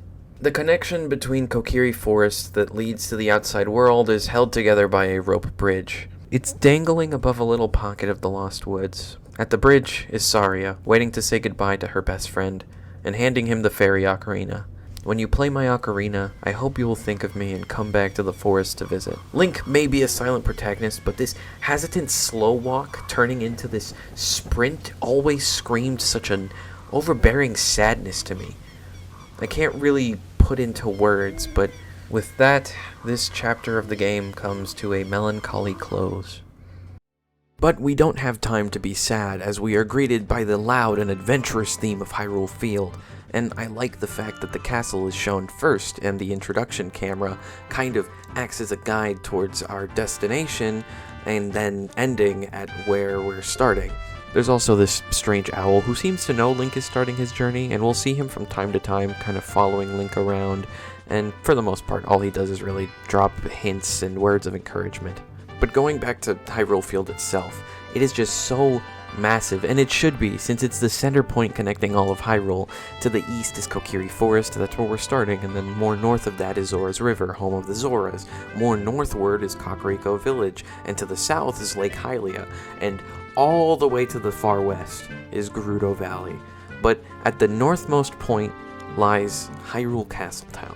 There's not really much to do in the field itself at this point, but that doesn't really matter since you're going to be revisiting Hyrule Field multiple times, and on each visit you'll likely progress more in the game. With every weapon and upgrade you'll unlock, you'll just be able to uncover more secrets like hidden grottos, items, and just more things overall. But none of that is really mandatory. Most of the stuff in Hyrule Field is just optional. One point of interest you could visit right now is Lon Lon Ranch. It's right around the center point of Hyrule Field, but there's not much to do there either right now since, again, it is still way too early, but we will be back there later. For now, without any delay, let's just continue onwards towards the castle. Hyrule Castletown is the most densely populated area in the whole game, just a bustling town with people enjoying their time together at the market. Stalls filled with people trying to buy stuff, shops to buy equipment, or even some mini-games that are locked right now, but you'll get them later. And there's just many interesting characters here that you can meet that give you some interesting information. I remember really liking this guy up here because he'd talk about Hylians having big ears to hear the voices of gods, which as a kid gave me one of those aha moments because I realized he was referring to some lore that was added in A Link to the Past. I believe it was in a manual or a guide. I don't know if the actual game itself referred to it. There's a woman who talks about the nearby Temple of Time and somehow knows the legend of how it's linked to the Sacred Realm. There's also this one old lady who talks about going to Lake Hylia since a lot of interesting things float down the river, and I know she's referring to something that's important later in the game, but it just gave me a laugh because it kind of makes it sound like she's making things float down there. I don't know. The last time I read it, it just sounded like someone trying to hide the evidence of a body or whatever, but then maybe that's just me. An old man mentions a Sheikah woman living in the castle. This is the first game in the franchise to include a Sheikah, so we don't really know what that means right now. There's also this one NPC you can sell stuff to if it's contained in a bottle, like milk. Or spider. There's also these two guys laughing and making fun of Link for wanting to go see the princess, but then in the process tell you about how they failed to sneak in, thus unintentionally telling you how to get in. Also, there is this one couple that I remember when I was a kid thinking it was so cute just seeing them dance all day and night, looking into each other's eyes and just spinning around dancing all day. When I first started replaying Ocarina of Time for this video, I showed this to my girlfriend. I showed her the 3DS version specifically, and I told her, you know, growing up, I wanted to have what they had. And she instantly said, "Oh, what, drugs?" and then proceeded to laugh at me. All I could do was silently judge her because she followed that up by saying she wanted to be the little girl in the market chasing around a chicken for all eternity. Actually, fun fact, I think that is the only Cuckoo in the whole game that Link cannot pick up. So yeah, you take that. Okay. All jokes aside, there is only one person that you really need to talk to in Castletown. This girl with red hair near the fountain. Her name is Malin, and she takes notice of Link's attire and recognizes him as a fairy boy from the forest. Her father owns London Ranch, but she's been left to wait in Castletown alone because he just hasn't come back from delivering milk to the castle, so they kind of help each other out here. While Link is looking for a way into the castle, he'll try to find her father, and Malin, knowing that her father has a habit of falling asleep at any given moment, gives Link an egg that's close to hatching. Following the information given to him by the men in the castle, Link makes his way past the guards and finds this little hole on the side of the castle that he can crawl through. The only problem is that Malin's lazy-ass dad is in the way. So this game introduces a day and night cycle to the Zelda games. If you're in an outdoor area like Hyrule Field, for example, time flows. Meanwhile, if you're in an indoor area or a place considered a town like Kokiri Forest or the Castletown Market, the time will be set and frozen to whatever the time was when you entered that area after leaving a field area. In order to wake up Malin's father Talon, you need to wait until the sun rises in-game for the chicken to hatch from its egg, so you can use it to wake him up. A full day in Ocarina of Time is about 2 minutes and 30 seconds, so you won't really be waiting long. Pretty much by the time you actually reach him, the egg will most likely hatch. Also, quick side note, because I know it's mandatory to bring it up in every Ocarina of Time video, but Talon is obviously based off of Mario. Him and Malin both wear these Bowser brooches, and his ranch hand, who is, we'll meet him later. His name is Ingo, and is obviously based off Luigi. But one thing I find really interesting is that Mario's father in the Mario movie has the same facial hair as Talon, so classic Mario's voice actor voices a character based on a character who bases his appearance off of Mario. It comes full circle. After we wake him up and he runs faster than any of the Links ever have on the Pegasus boots, we make our way through the hole and into this little stealth section where Link can't get caught by the guards. And after you get past it, that's where we have our first ever encounter with Princess Zelda looking through a window in the castle courtyard. Actually, if you take a good look at her, you'll recognize her as the girl in Link's nightmare. Zelda reveals she's also been having nightmares, but hers start out with the skies of Hyrule being enveloped in dark clouds that eventually get parted by a bright light coming from the forest, and the light became a figure holding a spiritual stone given to him by the great Deku Tree. Seeing as how everything lines up too much to be a coincidence, she instantly trusts Link with knowledge on the location of the Triforce, the Sacred Realm. This is information passed down by the royal family in an attempt to hopefully help Link on his quest to prevent whatever these nightmares are warning the pair about. Zelda believes the dark clouds symbolize the man on the other side of the window. She had been spying on him the whole time. She calls him the man with evil eyes hailing from the desert far in the west, Ganondorf, the same man who strikes Link down in his dream. Sometimes I wish I was around back then during this era of Zelda, where this was the newest game, just to see the reaction of people, or my own reaction to seeing the human form of Ganon for the first time, a form that was only briefly mentioned in A Link to the Past's manual. But anyways, now Link has a clear objective, and to further guide Link, Impa, Zelda's nursemaid and bodyguard, directs Link to the Spiritual Stone to prevent Ganondorf from opening the door to the Triforce, specifically the next one at Death Mountain. She also teaches Link the royal family's sacred magical song. It's the same song used as the theme for Zelda and the Maidens in A Link to the Past, but in this game and moving forward throughout the franchise, this song is known as Zelda's Lullaby. Kakariko Village is a returning location from A Link to the Past, now sitting at the foot of Death Mountain. For me, it's one of the most comforting places in the whole game. On your first visit, you see a growing town filled with life. Originally, this place was home of the Sheikah, but Impa, being the last of her people, gave permission for the people of Hyrule to live here. And the new residents are hard at work constructing new buildings, and overall it's just a peaceful village. At the far end of the village is the entrance to the graveyard, with graves you can interact with to either make the spirits restless or find hidden treasure that was buried along with them. One of those treasures is the Sun's Song if you use Zelda's Lullaby to enter the royal family's tomb.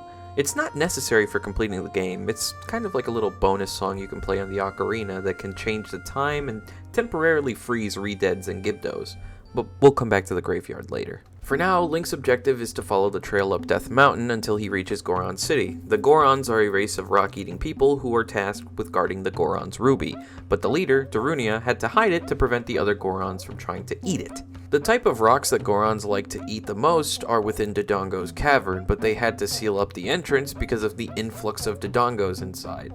So everyone is starving, and if Link wants the Goron's ruby, he'll have to get rid of the Alpha Dodongo, the king, so the Gorons can go back to mining their meal peacefully. One thing I always liked about this dungeon is how you enter. It's like this big, grand room with rope bridges dangling above you, and the cave walls are being held together with the support of what I always assumed to be an even bigger Dodongo's ribcage and its giant skull greeting you from across the room. I used to think it was really cool that the bones looked all green and blue, kind of making you think like this isn't like a normal creature's skeleton, and the 3DS version of the game went to make it look more bone-like in color and texture. I don't really mind it, but you know, it's just a difference. I also really like Dodongos. For one, because they're giant lizards, but also because they're one of the few Zelda enemies across the franchise where you can actually see like their growth, like their life cycle. Baby Dodongos leap at you and burrow away. Normal-sized Dodongos breathe fire and use their tails to swipe at you. And King Dodongos being enormous and able to roll up in balls. Anyways, after you beat the King Dodongo and you get the Goron's ruby, you have a bit of a heartfelt moment where the Gorons accept you as their honorary brother and they all try to hug Link. I always thought it was funny how he always tried to run away since they're just like they're so strong. They're literally rock people that eat rocks. Of course Link was gonna run away. Actually, wait, I need to correct myself. Not honorary brother. It's more than that. It's more heartfelt. It's more of a closer connection. He wasn't told he's an honorary brother. Darunia himself, leader of the Gorons, tells Link, from now on, they are sworn brothers.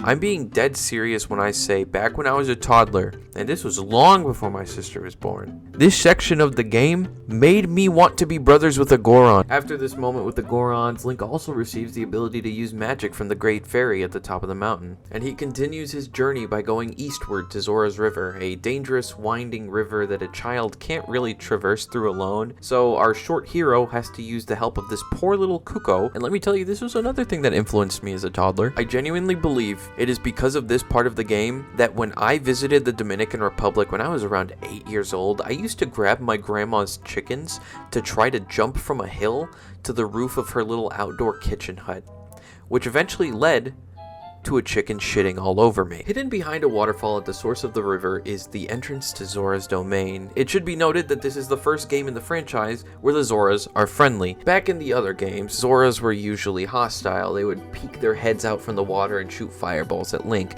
And yes, there were a couple friendly ones, like the ones that would sell the flippers in A Link to the Past, or that one Zora that Link takes a picture with in Link's Awakening. But aside from those, the entirety of the Zora population would just be hostile. Except in this game, where they're all just friendly and they have a good relationship with Hyrule. At this point in time, they're in charge of Zora's Fountain, the main source of clean water across Hyrule. But before Link could even ask about the spiritual stones or even entering Zora's Fountain, Link has to save Princess Ruto, who for some reason got swallowed up by their patron deity. It doesn't take long to learn how to get swallowed up by the big fish, so you quickly find her to try to save her. She says that she usually explores his insides, but recently all these creatures started to make a home inside of him.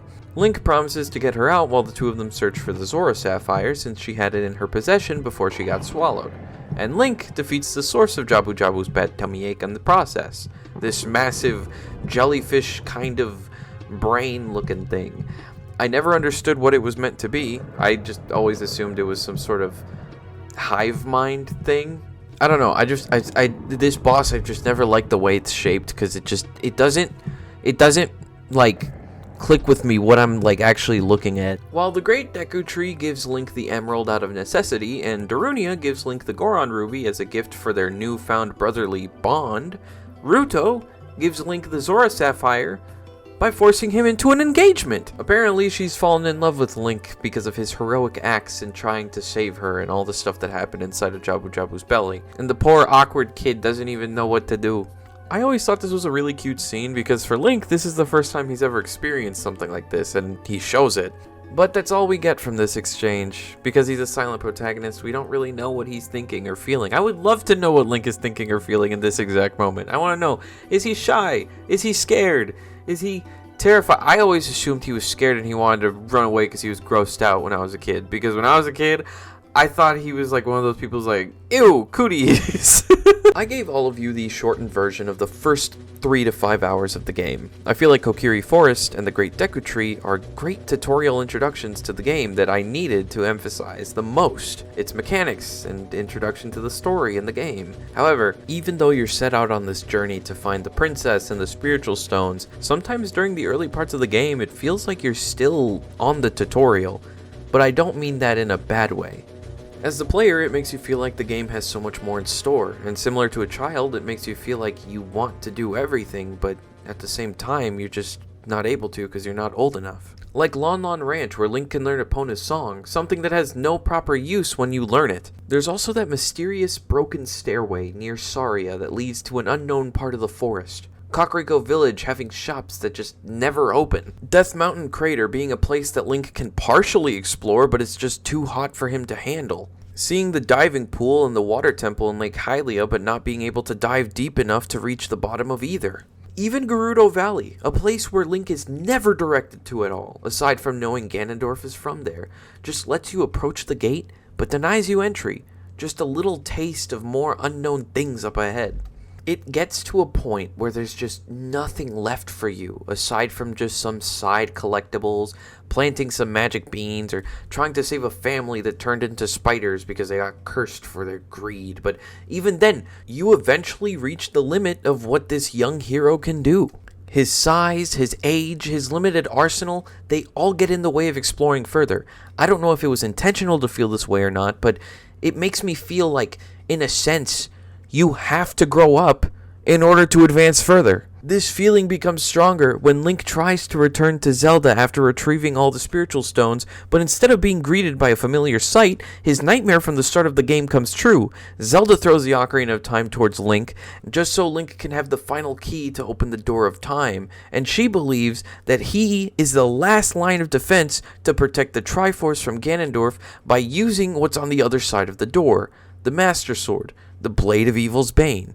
But by pulling the Master Sword, Link unknowingly opens the portal to the Sacred Realm, with Ganondorf being revealed to have followed him into it. If you didn't put the pieces together earlier, Ganondorf was the one who plagued Gorons and Jabu Jabu with all the monster problems that they had, and that also includes the Great Deku Tree. They were all cursed with these things when they refused to give him the spiritual stones. But after seeing Link earlier, he had this gut feeling that Link had the spiritual stones in his possession, thus saving him the trouble of trying to collect them later. And now, he was with the full Triforce in his possession. But Link never witnessed any of this himself. Being put into the Sacred Realm forced him and Navi into a deep slumber as the screen fades to white. Within the white empty void, our hero is awakened by a voice calling him the Chosen One. and upon opening his eyes, we're within an empty space filled with these platforms with waterfalls pouring above them, with only a few pedestals not having been submerged fully. This is the Chamber of Sages. In front of him is Rauru, one of the ancient sages who built the Temple of Time. He's also known as the Sage of Light, and he took the form of an owl by the name of Kaepora Gaebora in order to guide Link as a kid. Yes, that same strange owl that's been following us around this journey. Also, he put Link to sleep for 7 years since he was too young to hold the Master Sword until now. And Ganondorf is at the height of his power. His evil influence can be felt across all the temples in Hyrule. The only way to defeat him now is through awakening the power of the sages and working together with them. After giving Link his Medallion of Light, he sends him back to the Temple of Time, where Sheik, another member of the Sheikah, is waiting for him. He gives Link a couple clues on the locations of the slumbering sages. I'm not entirely sure what's the right word to describe Sheik's theme, but it makes the hints and everything he says come off as like it's coming from a poetic-sounding tone. It also evokes feelings of curiosity and mystery as to who Sheik really is. When evil rules all, an awakening voice from the sacred realm will call those destined to be sages who dwell in the 5 temples. One in a deep forest within a long abandoned fortress filled with the souls of those who were lost deep in the woods and guarded by an evil phantom. One on a high mountain, its temple now becoming a prison for Gorons waiting to be fed to the resurrected ancient dragon Volvagia. One under a vast lake, an underwater labyrinth with its guardian being a gluttonous amoeba. One within the House of the Dead, a long-kept secret of the royal family, their torture chambers from the Civil War found not too far from the peaceful Kakariko village, haunted by restless spirits from Hyrule's bloodied past. And finally, one inside a goddess of sand, a temple where the hero must work with himself across both eras in order to unlock the full mystery of this ancient Gerudo worship site, a site that now the witch sisters and surrogate mothers of Ganondorf, Kume and Kotake, use as their lair. Together with the hero of time, the awakened ones will bind the evil and return the light of peace to the world. This is the legend of the temples passed down by my people, the Sheikah. Again, I don't know what the right word to describe Sheik's theme is, or Sheik's way of speaking, but the hints that he gives just evoke these feelings of being so poetic and artsy and curious about the mystery revolving around Sheik. He even knows the first sage we're going to look for, which is going to be the one of the Forest Temple, Link's childhood friend Saria. And one thing I always liked about Link is that he's a silent protagonist, meant for us as the player to insert our feelings into whenever we see him faced with a difficult situation, or just any situation at all. Of course, Link has a personality and little quirks we see throughout many instances of the franchise, but I'm talking more about moments like these. At this point, Link's journey has been hit with back-to-back gut punches. His father figure died because he was too slow. The children in his home village blame him for it. The quest he's been on since the beginning seems to have failed before he even reached the princess. He was put to sleep and basically lost 7 years of his life, forced to grow up. And now he's being told that his childhood friend is in danger because Ganondorf's powers are getting in the way of her becoming a sage. And there's one point in the game where you had to learn her song in order to cheer up Darunia, but that song also allowed you to communicate with her throughout the game. So depending on what kind of player you are, Link might have been having conversations with Saria across his whole journey, which adds another gut punch to this list. And on top of all of that, the world outside the forest that you've only recently come to know and understand suddenly changes. If I were Link, I'd be at rock bottom, but regardless of this, Link continues further either way. And again, that's just how the current me feels, because as a kid, I thought this was the coolest part of the game. Because from here, everything else just feels like it's elevated a lot higher. It becomes more fun, and it finally stops feeling like a tutorial. And the world changing around him probably being a shock or a sad sight for Link, but to us, the player, it feels like the world is actually alive. From the Temple of Time alone, we can see how different the world has gotten. There's even a big fiery ring floating around Death Mountain. And Castletown is completely destroyed after being filled with the undead. The only person remaining is a creepy Poe collector, a man running a shop which was once originally a guardhouse in the child era. Link can sell any of the Poes that he collects in bottles. The path that would originally lead you to the castle is completely destroyed, and Ganondorf's castle now hovers above a massive pit of lava where the previous one once stood. Lon Lon Ranch gets taken over by Ingo, someone who was previously just an employee, and now Malin is forced to work alone on the ranch since her father was kicked out. This is actually where Epona's song finally comes in handy. It's the only way to get Epona to come to you, and it'll lead to Ingo racing you for the horse. She serves as a means of traveling across Hyrule faster, but she's also needed to get to Gerudo Valley since the bridge was destroyed. Visiting Lake Hylia, it's almost completely dried up now, and the shortcut to Zora's Domain is blocked by a blue wall. If you make your way to Zora's Domain, the blue wall is revealed to be a massive wall of ice after the whole place got frozen over, along with the Zoras living there. Making your way to Zora's Fountain, Jabu Jabu is nowhere to be seen, presumably dead, and in his place is a bunch of ice platforms. You can jump over them to enter the ice cavern where Link can find the iron boots. You'll need them to sink down in order to access the water temple later. There's even blue fire here with the ability to melt red ice like the one that we see King Zora trapped inside of. And after we save him, he gives us the Zora tunic, basically a blue shirt that lets Link breathe underwater. Kakariko Village is still the same peaceful village as it was 7 years ago, but now it feels really clustered and a bit chaotic because of all the Castletown survivors that fled to here. If you go to the graveyard, you notice not much has changed, although the souls are more restless now since you don't even have to disturb their graves for them to come out. The graveyard keeper, Dampe, has passed away. He actually has his own grave that you can enter and challenge him to a ghost race. And if you manage to catch up to him before all the doors close, he'll give Link the hookshot, another returning item, and it's necessary for progression. Visiting the mountains, the trail up is filled with boulders, and there's even larger boulders rolling down the pathway, and the volcano itself has become much more violent with its eruptions. If you make your way to Goron City, what was once filled with Gorons either chilling or racing around is now only left with one resident, Link the Goron. He's the son of Darunia, and he's the one who tells you that all the Gorons were taken into the Fire Temple in order to be sacrificed to the dragon inside, and he also gives Link the Goron tunic so he'll be able to withstand the hotter temperatures. Why did I say withstand like that? And finally, making your way to the main objective, Kokiri Forest, the once peaceful little village, is now littered with monsters because of the lack of a forest guardian and the evil power coming from inside of the Forest Temple. All of the Kokiri children are taking shelter inside of their homes. None of them recognize Link since the Kokiri don't age. They just think he's a little bit weird since he's dressed like one of them and also has a fairy. Even Mido, who's now guarding the way to the Forest Temple at Saria's request. But once Link plays Saria's song, he trusts him enough to rescue her. This is when the game started to feel a little bit bitter for me as a kid. Whether it be entering the Forest Meadow, entering Death Mountain Crater after obtaining the hookshot, or entering the icy room where the iron boots are hidden, Sheik reappears to teach Link a song so Link can fast travel to the dungeons, along with giving him a poetic speech that relates to Link and his relationship with the sages. There's a YouTuber by the name of Goodblood who made a video about the 3 different perspectives you can view the story of Ocarina of Time, which I highly recommend you check out. But to make it short, the surface level of it is that it's a grand adventure that I would view it as when I was a child. The natural balance needing to be restored is from a Shintoistic perspective, which this video made me aware of, and finally is the one that I've come to understand as I've grown older, and it's the perspective of being forced to grow up. I mentioned this video because I like the way it describes Link's relationship with the sages he met throughout his journey, and I view this game with the perspective of seeing a character who is forced to lose his innocence and the people closest to him for the sake of everyone else, and I find that it somewhat relates to what Sheik says at the entrance to every single one of these temples. The flow of time is always cruel. Its speed seems different for each person, but no one can change it.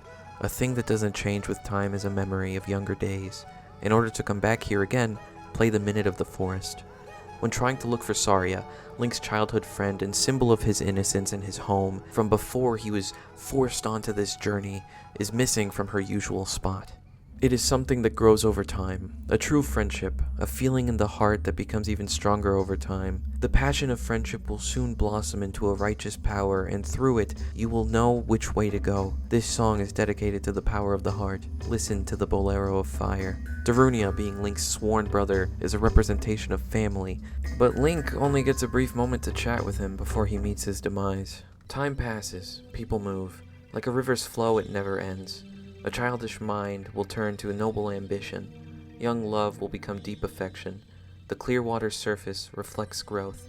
Now listen to the serenade of water to reflect upon yourself. Princess Ruto being the first girl to outwardly express her liking towards Link, and getting engaged to him, and even calling him her fiancé before she meets her demise, she is the one who represents the form of romantic love in his life. Friendship, family, and love, all being stripped away from him. Not just in death, but even after Link beats and rescues and awakens all of them after defeating whatever evil is holding them in the temple, none of them are meant to be together. Their roles force them to live realms apart from each other. And sure, you could argue Link could just go back in time and see them again, but the difference between the past versions and future versions of all of Link's friends is that they don't live through the same experiences. It's kind of tragic, because the future ones, they're just gone. And the past ones, I don't know how Link is seeing them, but Link probably looks at the past ones and just thinks like, damn, I know what's going to happen to you, but you would never believe me. That's the way I see it. That's the way I've always seen it. And it's just, can you imagine going back in time and just seeing someone that you care about, that you can no longer talk to in the future, and you just can't do anything about that? Sorry, I didn't mean to stray off. I just had like a little bit of a moment there.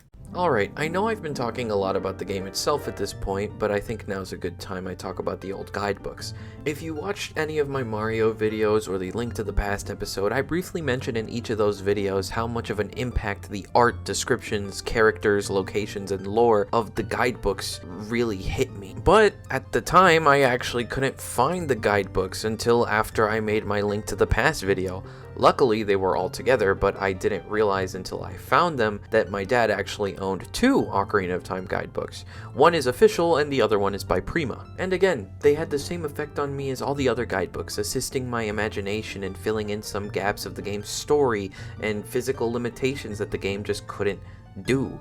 Basically, headcanons before I really knew what headcanons were. But I think what I liked about these two the most was their differences, like how the official guide is more visually detailed in its maps, as well as there being official art of characters and locations on almost every page, while at the same time not giving everything about the game away. Meanwhile, the Prima one's maps are more like outlines and littered to the brim with screenshots to show you exactly where you need to go to do everything. Honestly, I just think the differences are good, and they can help people depending on the type of playstyle you have, like the official one giving you hints and directions in a way that leaves room for surprise and exploration. The Primo one, however, is for people who want to be thorough and discover everything in every nook and cranny. Child me loved the official book more because you could see full zoomed in pictures of some areas like Goron City or the Desert Wasteland. Aside from the maps, my favorite pages were the ones that had renders of the side quest items and just the items in general just being all high quality. Yeah, the high quality renders, that's the word I'm looking for. The mask trading quest in this game is probably one of my favorite moments in all of Zelda, since as a reward you get a Goron, Zora, and Gerudo mask. I remember that was the only quest my dad did not do in his Ocarina of Time save file, so when I turned 13, I completed it for him, thus 100%ing his game save file. I also remember in my preteen years, when I first discovered Majora's Mask, I was hoping there'd be a Gerudo mask there because I wanted to play as a Gerudo. Like, so badly. I wanted to be like a little dual-wielding swordsman that can do like backflips and stuff like that. You know, I actually thought for a while when I was a kid that the Gerudo mask could transform Link into a Gerudo. Anyways, to end off this section, my favorite pages are the full render versions of the trade quest items, all of them. The guided hints to every golden Skulltula, they're not really specific, they're actually just hints. A little hard to follow, but it does encourage a lot of exploration until you find them, and they even tell you if you can find them in the daytime or the nighttime. I also love the map of the bean sprout locations, because you can actually also get golden Skulltulas from these bean sprouts as well. But I think my absolute favorite page in the entire book are the ones that are showing the beautiful renders of Link's full arsenal. Of course, we have the returning items like the bow, the bomb, the boomerang. The fairy slingshot is Link's projectile weapon as a child, since he's too small to use a bow and arrow. The Deku sticks can be swung like swords, but they're mainly used to light fires. Deku nuts can stun enemies. The lens of truth allows Link to see enemies in platforms that are either invisible or are just lies. Bombachus are these cute little rat-shaped explosives that can scurry up walls. The hookshot and hammer get new variations in this game, known as the long shot and the megaton hammer. Obviously, the long shot can carry Link across longer distances, but the megaton hammer is just used to break giant rocks, and also press down on rusty switches, and even get some reactions out of some enemies. The bow and light arrows return alongside fire arrows and ice arrows for the first time in the series. A few great fairies gift Link the ability to warp to specific rooms, or create a magic shield that protects you, or even the ability to set every enemy surrounding you on fire. These are known as Furor's Wind, Nehru's Love, and Din's Fire. Of course, I can't forget Link's new equipment. The iron boots allow Link to sink underwater. Meanwhile, the hover boots allow Link to hover off platforms for a few seconds, but if he's walking around normal ground, it'll make him pretty slippery. And of course, I can't forget the coolest weapon in the entire game, the reward for the trading quest, the Begoron sword. It's the first ever two-handed weapon Link has wielded in the Zelda franchise. If you'd like to hear more about these guidebooks, there are archived versions of them on Internet Archive. But if you'd like to see me go through them, I've got a video up for... Originally, I wanted to put it up for channel members, but then I thought, that's kind of a dick move. I want everyone to watch it. So, it'll be public, like, now. Or it's been public. It should be my last upload before this. Okay, but to wrap up this section for real and go back to the game, I just gotta say, it feels a bit weird saying all this stuff out loud, because these guidebooks are just as important to me as the game itself. I don't think I've ever heard anyone feel this way towards a guidebook, so maybe I'm just weird. Or maybe that's just something special about my experience with this game.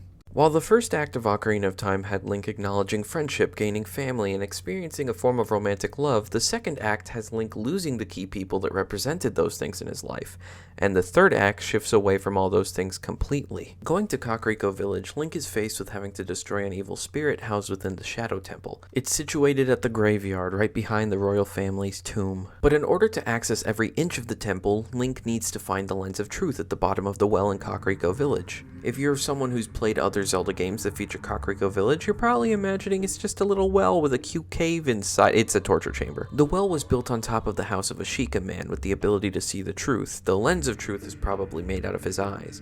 And seeing as to how similar the bottom of the well is to the Shadow Temple, as well as Dead Hand being able to appear in both the well and the temple, based on that and some other evidence found in the game, it's assumed that the Sheikah man ended up being tortured and killed during the Hyrulean Civil War that took place right before the events of the game, and he became the evil spirit attacking the town, now known as Bongo Bongo. His hands are cut off, yet he can control them, and where his head once was is now just the root of his neck and a massive red eyeball. The Shadow Temple represents growing up and realizing that the world isn't all sunshine and rainbows. Sure, bad stuff was happening in Hyrule, but it still was just a whimsical fantasy until you're hit with this harsh reality that this world isn't as kind as you thought it was.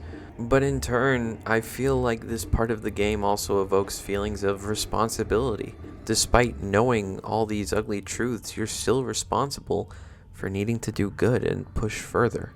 The only problem with this section is that it's easy to build up walls towards everyone when you realize this in life, and that's why I think it's fitting that the Shadow Temple and Spirit Temple are separated into their own parts in the game because they both complement each other. When you get to Gerudo Valley for the first time, a group of carpenters were trapped on the Gerudo side of the bridge, but instead of repairing it, all the employees thought being carpenters were boring, so they decided to join the Gerudo. However, they didn't get the memo that everyone is a woman and they only have a man born every 100 years, and any outsiders are getting locked up forever for reasons. This was an era of Hyrule before they had any friendly relationships with Hylians, like in the future titles. Instead, they're infamous for being thieves who blindly follow their king Ganondorf.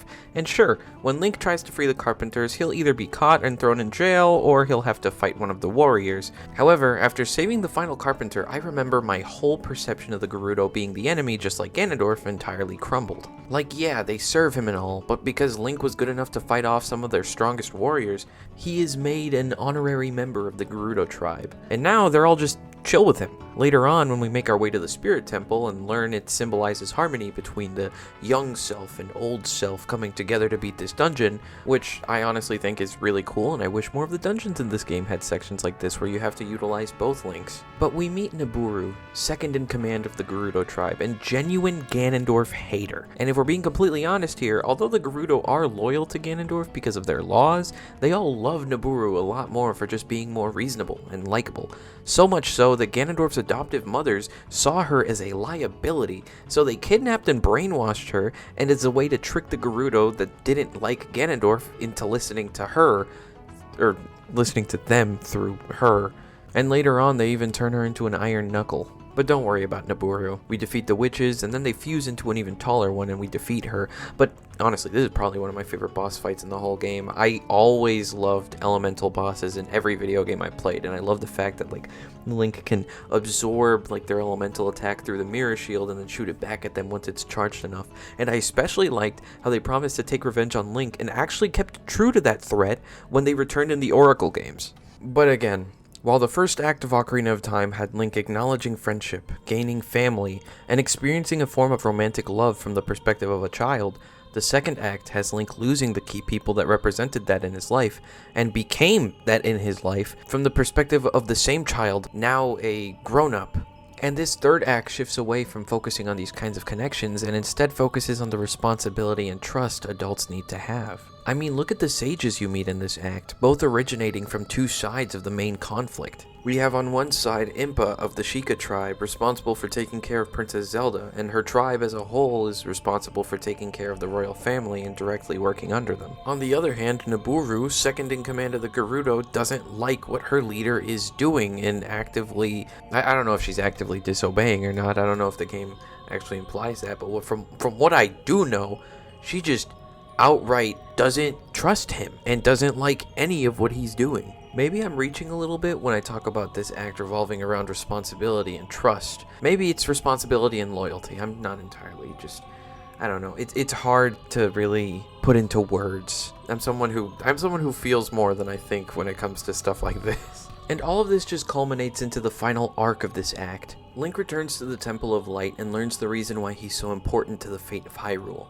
It wasn't just because he was chosen by the Master Sword, but also because during the 7-year gap while Link was asleep, Ganondorf got his hands on the full Triforce, and after making his wish, it split into 3 pieces.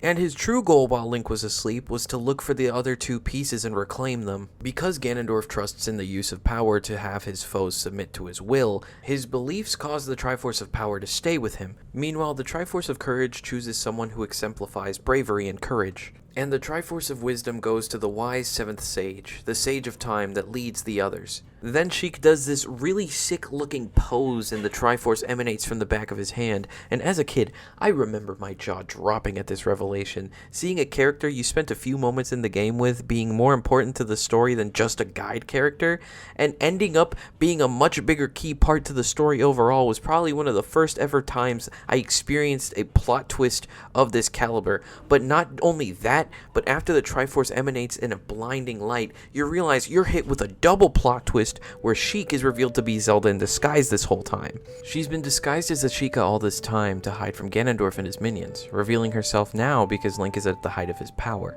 And now he has all the key pieces to raid Ganondorf's castle, as well as gifting Link the light arrows for even more damage to be done. However, this reunion is cut short as Ganondorf encases Zelda inside of a pink rupee and transports her into his chambers at the top of the tower. And Link gains access to the tower with the help of the sages, making a rainbow bridge.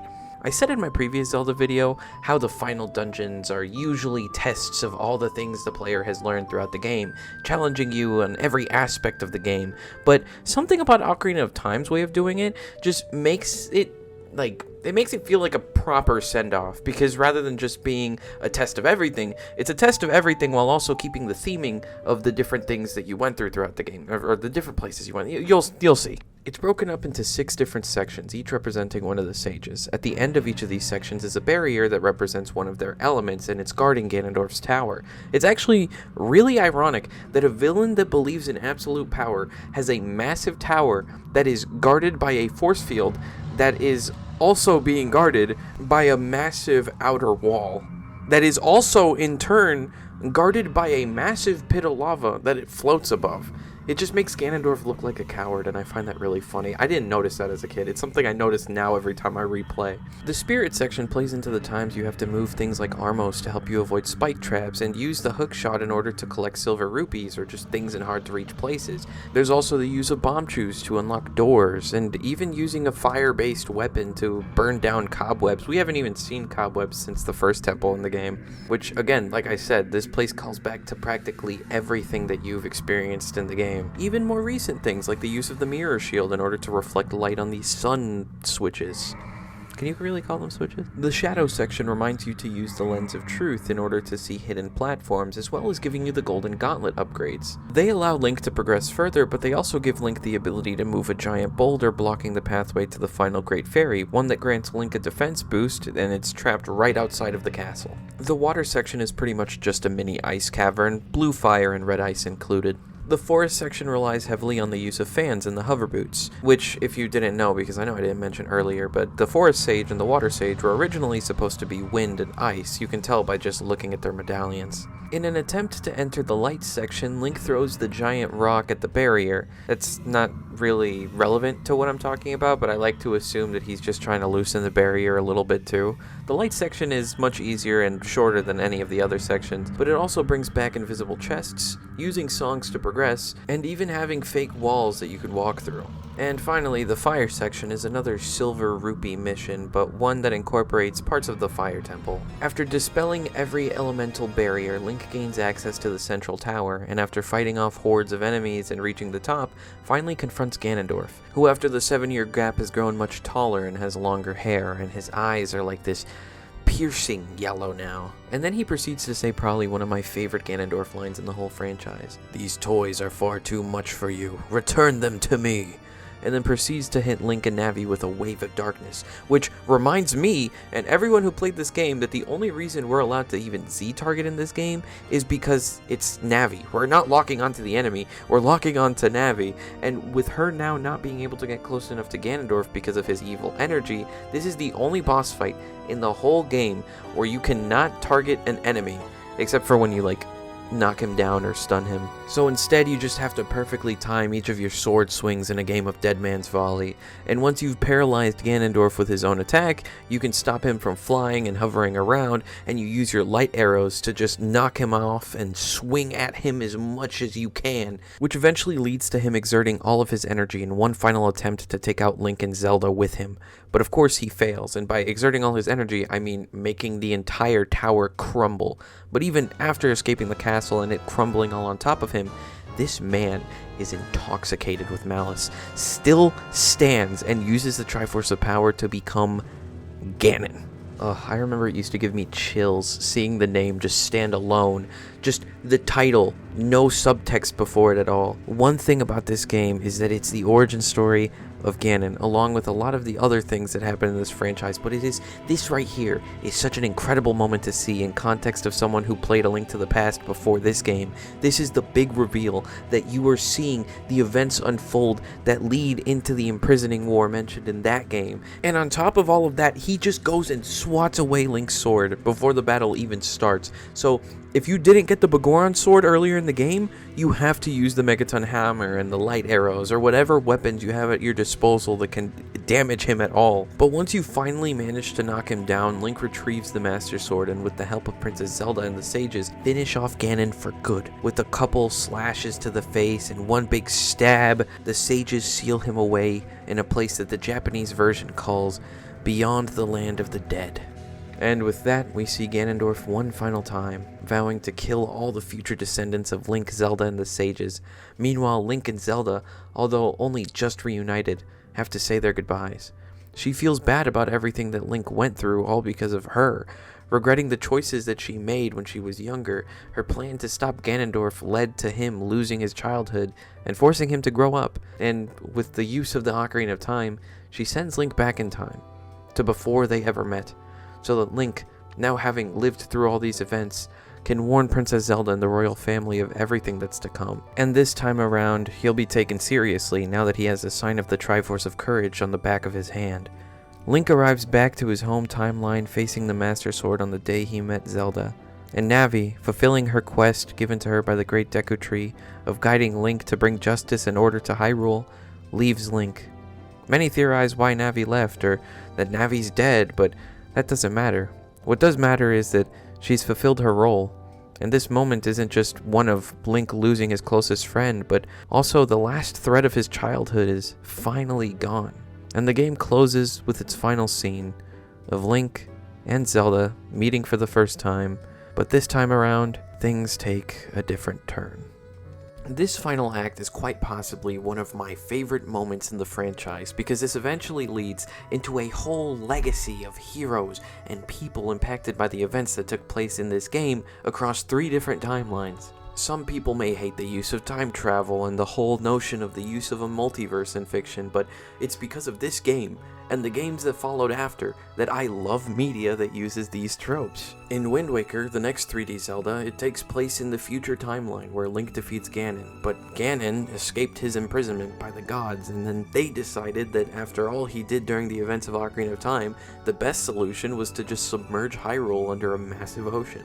And this time around, Ganondorf is more calmer, knowing what it's like to be at the height of his power, but overall being sad because his action caused the Gerudo to all die out. And the Link of this era is probably one of the coolest ones in my opinion, just for the fact that he's not even related to the Ocarina of Time Link by blood. So instead, he earns the spirit of the hero. He has to work in order to inherit that. Twilight Princess takes place in the timeline where Link went back in time and warned the royal family, causing Ganondorf to be sealed away in a place called the Twilight Realm instead. But of course, he escapes. But in this era, because Ganondorf never became the king of evil, he's even more malicious, using more brutal tactics, and as the player, you kind of realize he'd been planning to free Zora's domain for a long time, like, damn. It's crazy. Like, he'd probably been thinking that stuff up even years before the events of Ocarina of Time. And the Link of this era learns to fight from the ghosts of Ocarina of Time Link, regretting that nobody remembered anything he did because the events were all erased in this timeline, and also regretting not having passed down his fighting techniques to anyone. And finally, there's A Link to the Past. Of course, Ocarina of Time was made as a prequel to A Link to the Past, but this timeline exists because of another iteration of the final battle, where Link lost to Ganondorf and is eternally stuck in his boar form. In every game of this entire timeline, Ganon is killed and resurrected over and over again. But A Link to the Past is the first game where we see him break out of this timeline's version of the Sage's Seal. And of course, I do have to acknowledge there isn't a wrong way to play any of these games. For Nintendo, yes, the game's story is important, but the majority of the time, Nintendo makes their games, like Zelda, accessible to everyone regardless of how many games you play, or whichever one was your first game. Even with later entries like Tears of the Kingdom, where the developers made it in a way where you don't have to play Breath of the Wild in order to enjoy the story of this one. And on top of that, even if some games are canonically like sequels or prequels to each other, dating a couple hundred years apart, you're supposed to view these games like they're stories being told to you, not like these are like the actual ways that they're supposed to look. That's why Hyrule looks just different in Twilight Princess versus Ocarina of Time, and they're about like 150 to 200 years apart. Or the Hyrule in Echoes of Wisdom technically being the same one from A Link to the Past and A Link Between Worlds, just now having a swamp and ocean and just like an entire expansion to it that didn't exist prior to that. And yeah, that was Ocarina of Time. Of course, I can't forget to acknowledge the 3DS remake, which near accurately captures the look of Ocarina of Time's 2D art style into 3D, and it even includes Master Quest, which is an alternate version of Ocarina of Time, which serves as like a hard mode version of it. The 3DS remake also has a boss rush, new detailed textures, new gossip stones that give you visual hints. The iron boots are treated like an item instead of equipment you have to constantly go to the menu to switch out. There are also multiple Skyward Sword Easter eggs everywhere because it's around the same time like Skyward Sword was like new. And also it has gyroscope aiming, which is basically like motion control aiming, and it's actually really comfortable. It's really fun. But that is a version of Ocarina of Time I haven't played fully, so I don't really feel right talking about it here in this video. It is superior in almost every way, and I'll give it that, but it can never replace or emulate those feelings I had when I played the original version of the game. And I remember being with my dad and playing the game, sitting on the floor in front of our old gray CRT television in the living room, and just making my mom mad at the mess of game guides we had littered across the floor. It's truly one of my most cherished memories, and one of my many reasons why this game is one of my favorites, and made me into the gamer and lore nerd I am now. I will always enjoy this game. I will always do at least 1 or 2 playthroughs of this game every year. I've been doing that since I was like 13 or 14. And with that, this chapter of my life and my channel has officially come to a close. I've finally talked about every single game I grew up with from my dad's consoles. Aside from the dive into the Resident Evil franchise I'm currently on, the next era of this channel will be mainly focusing on going over the next era of my life, the Nintendo DS, my first video game console.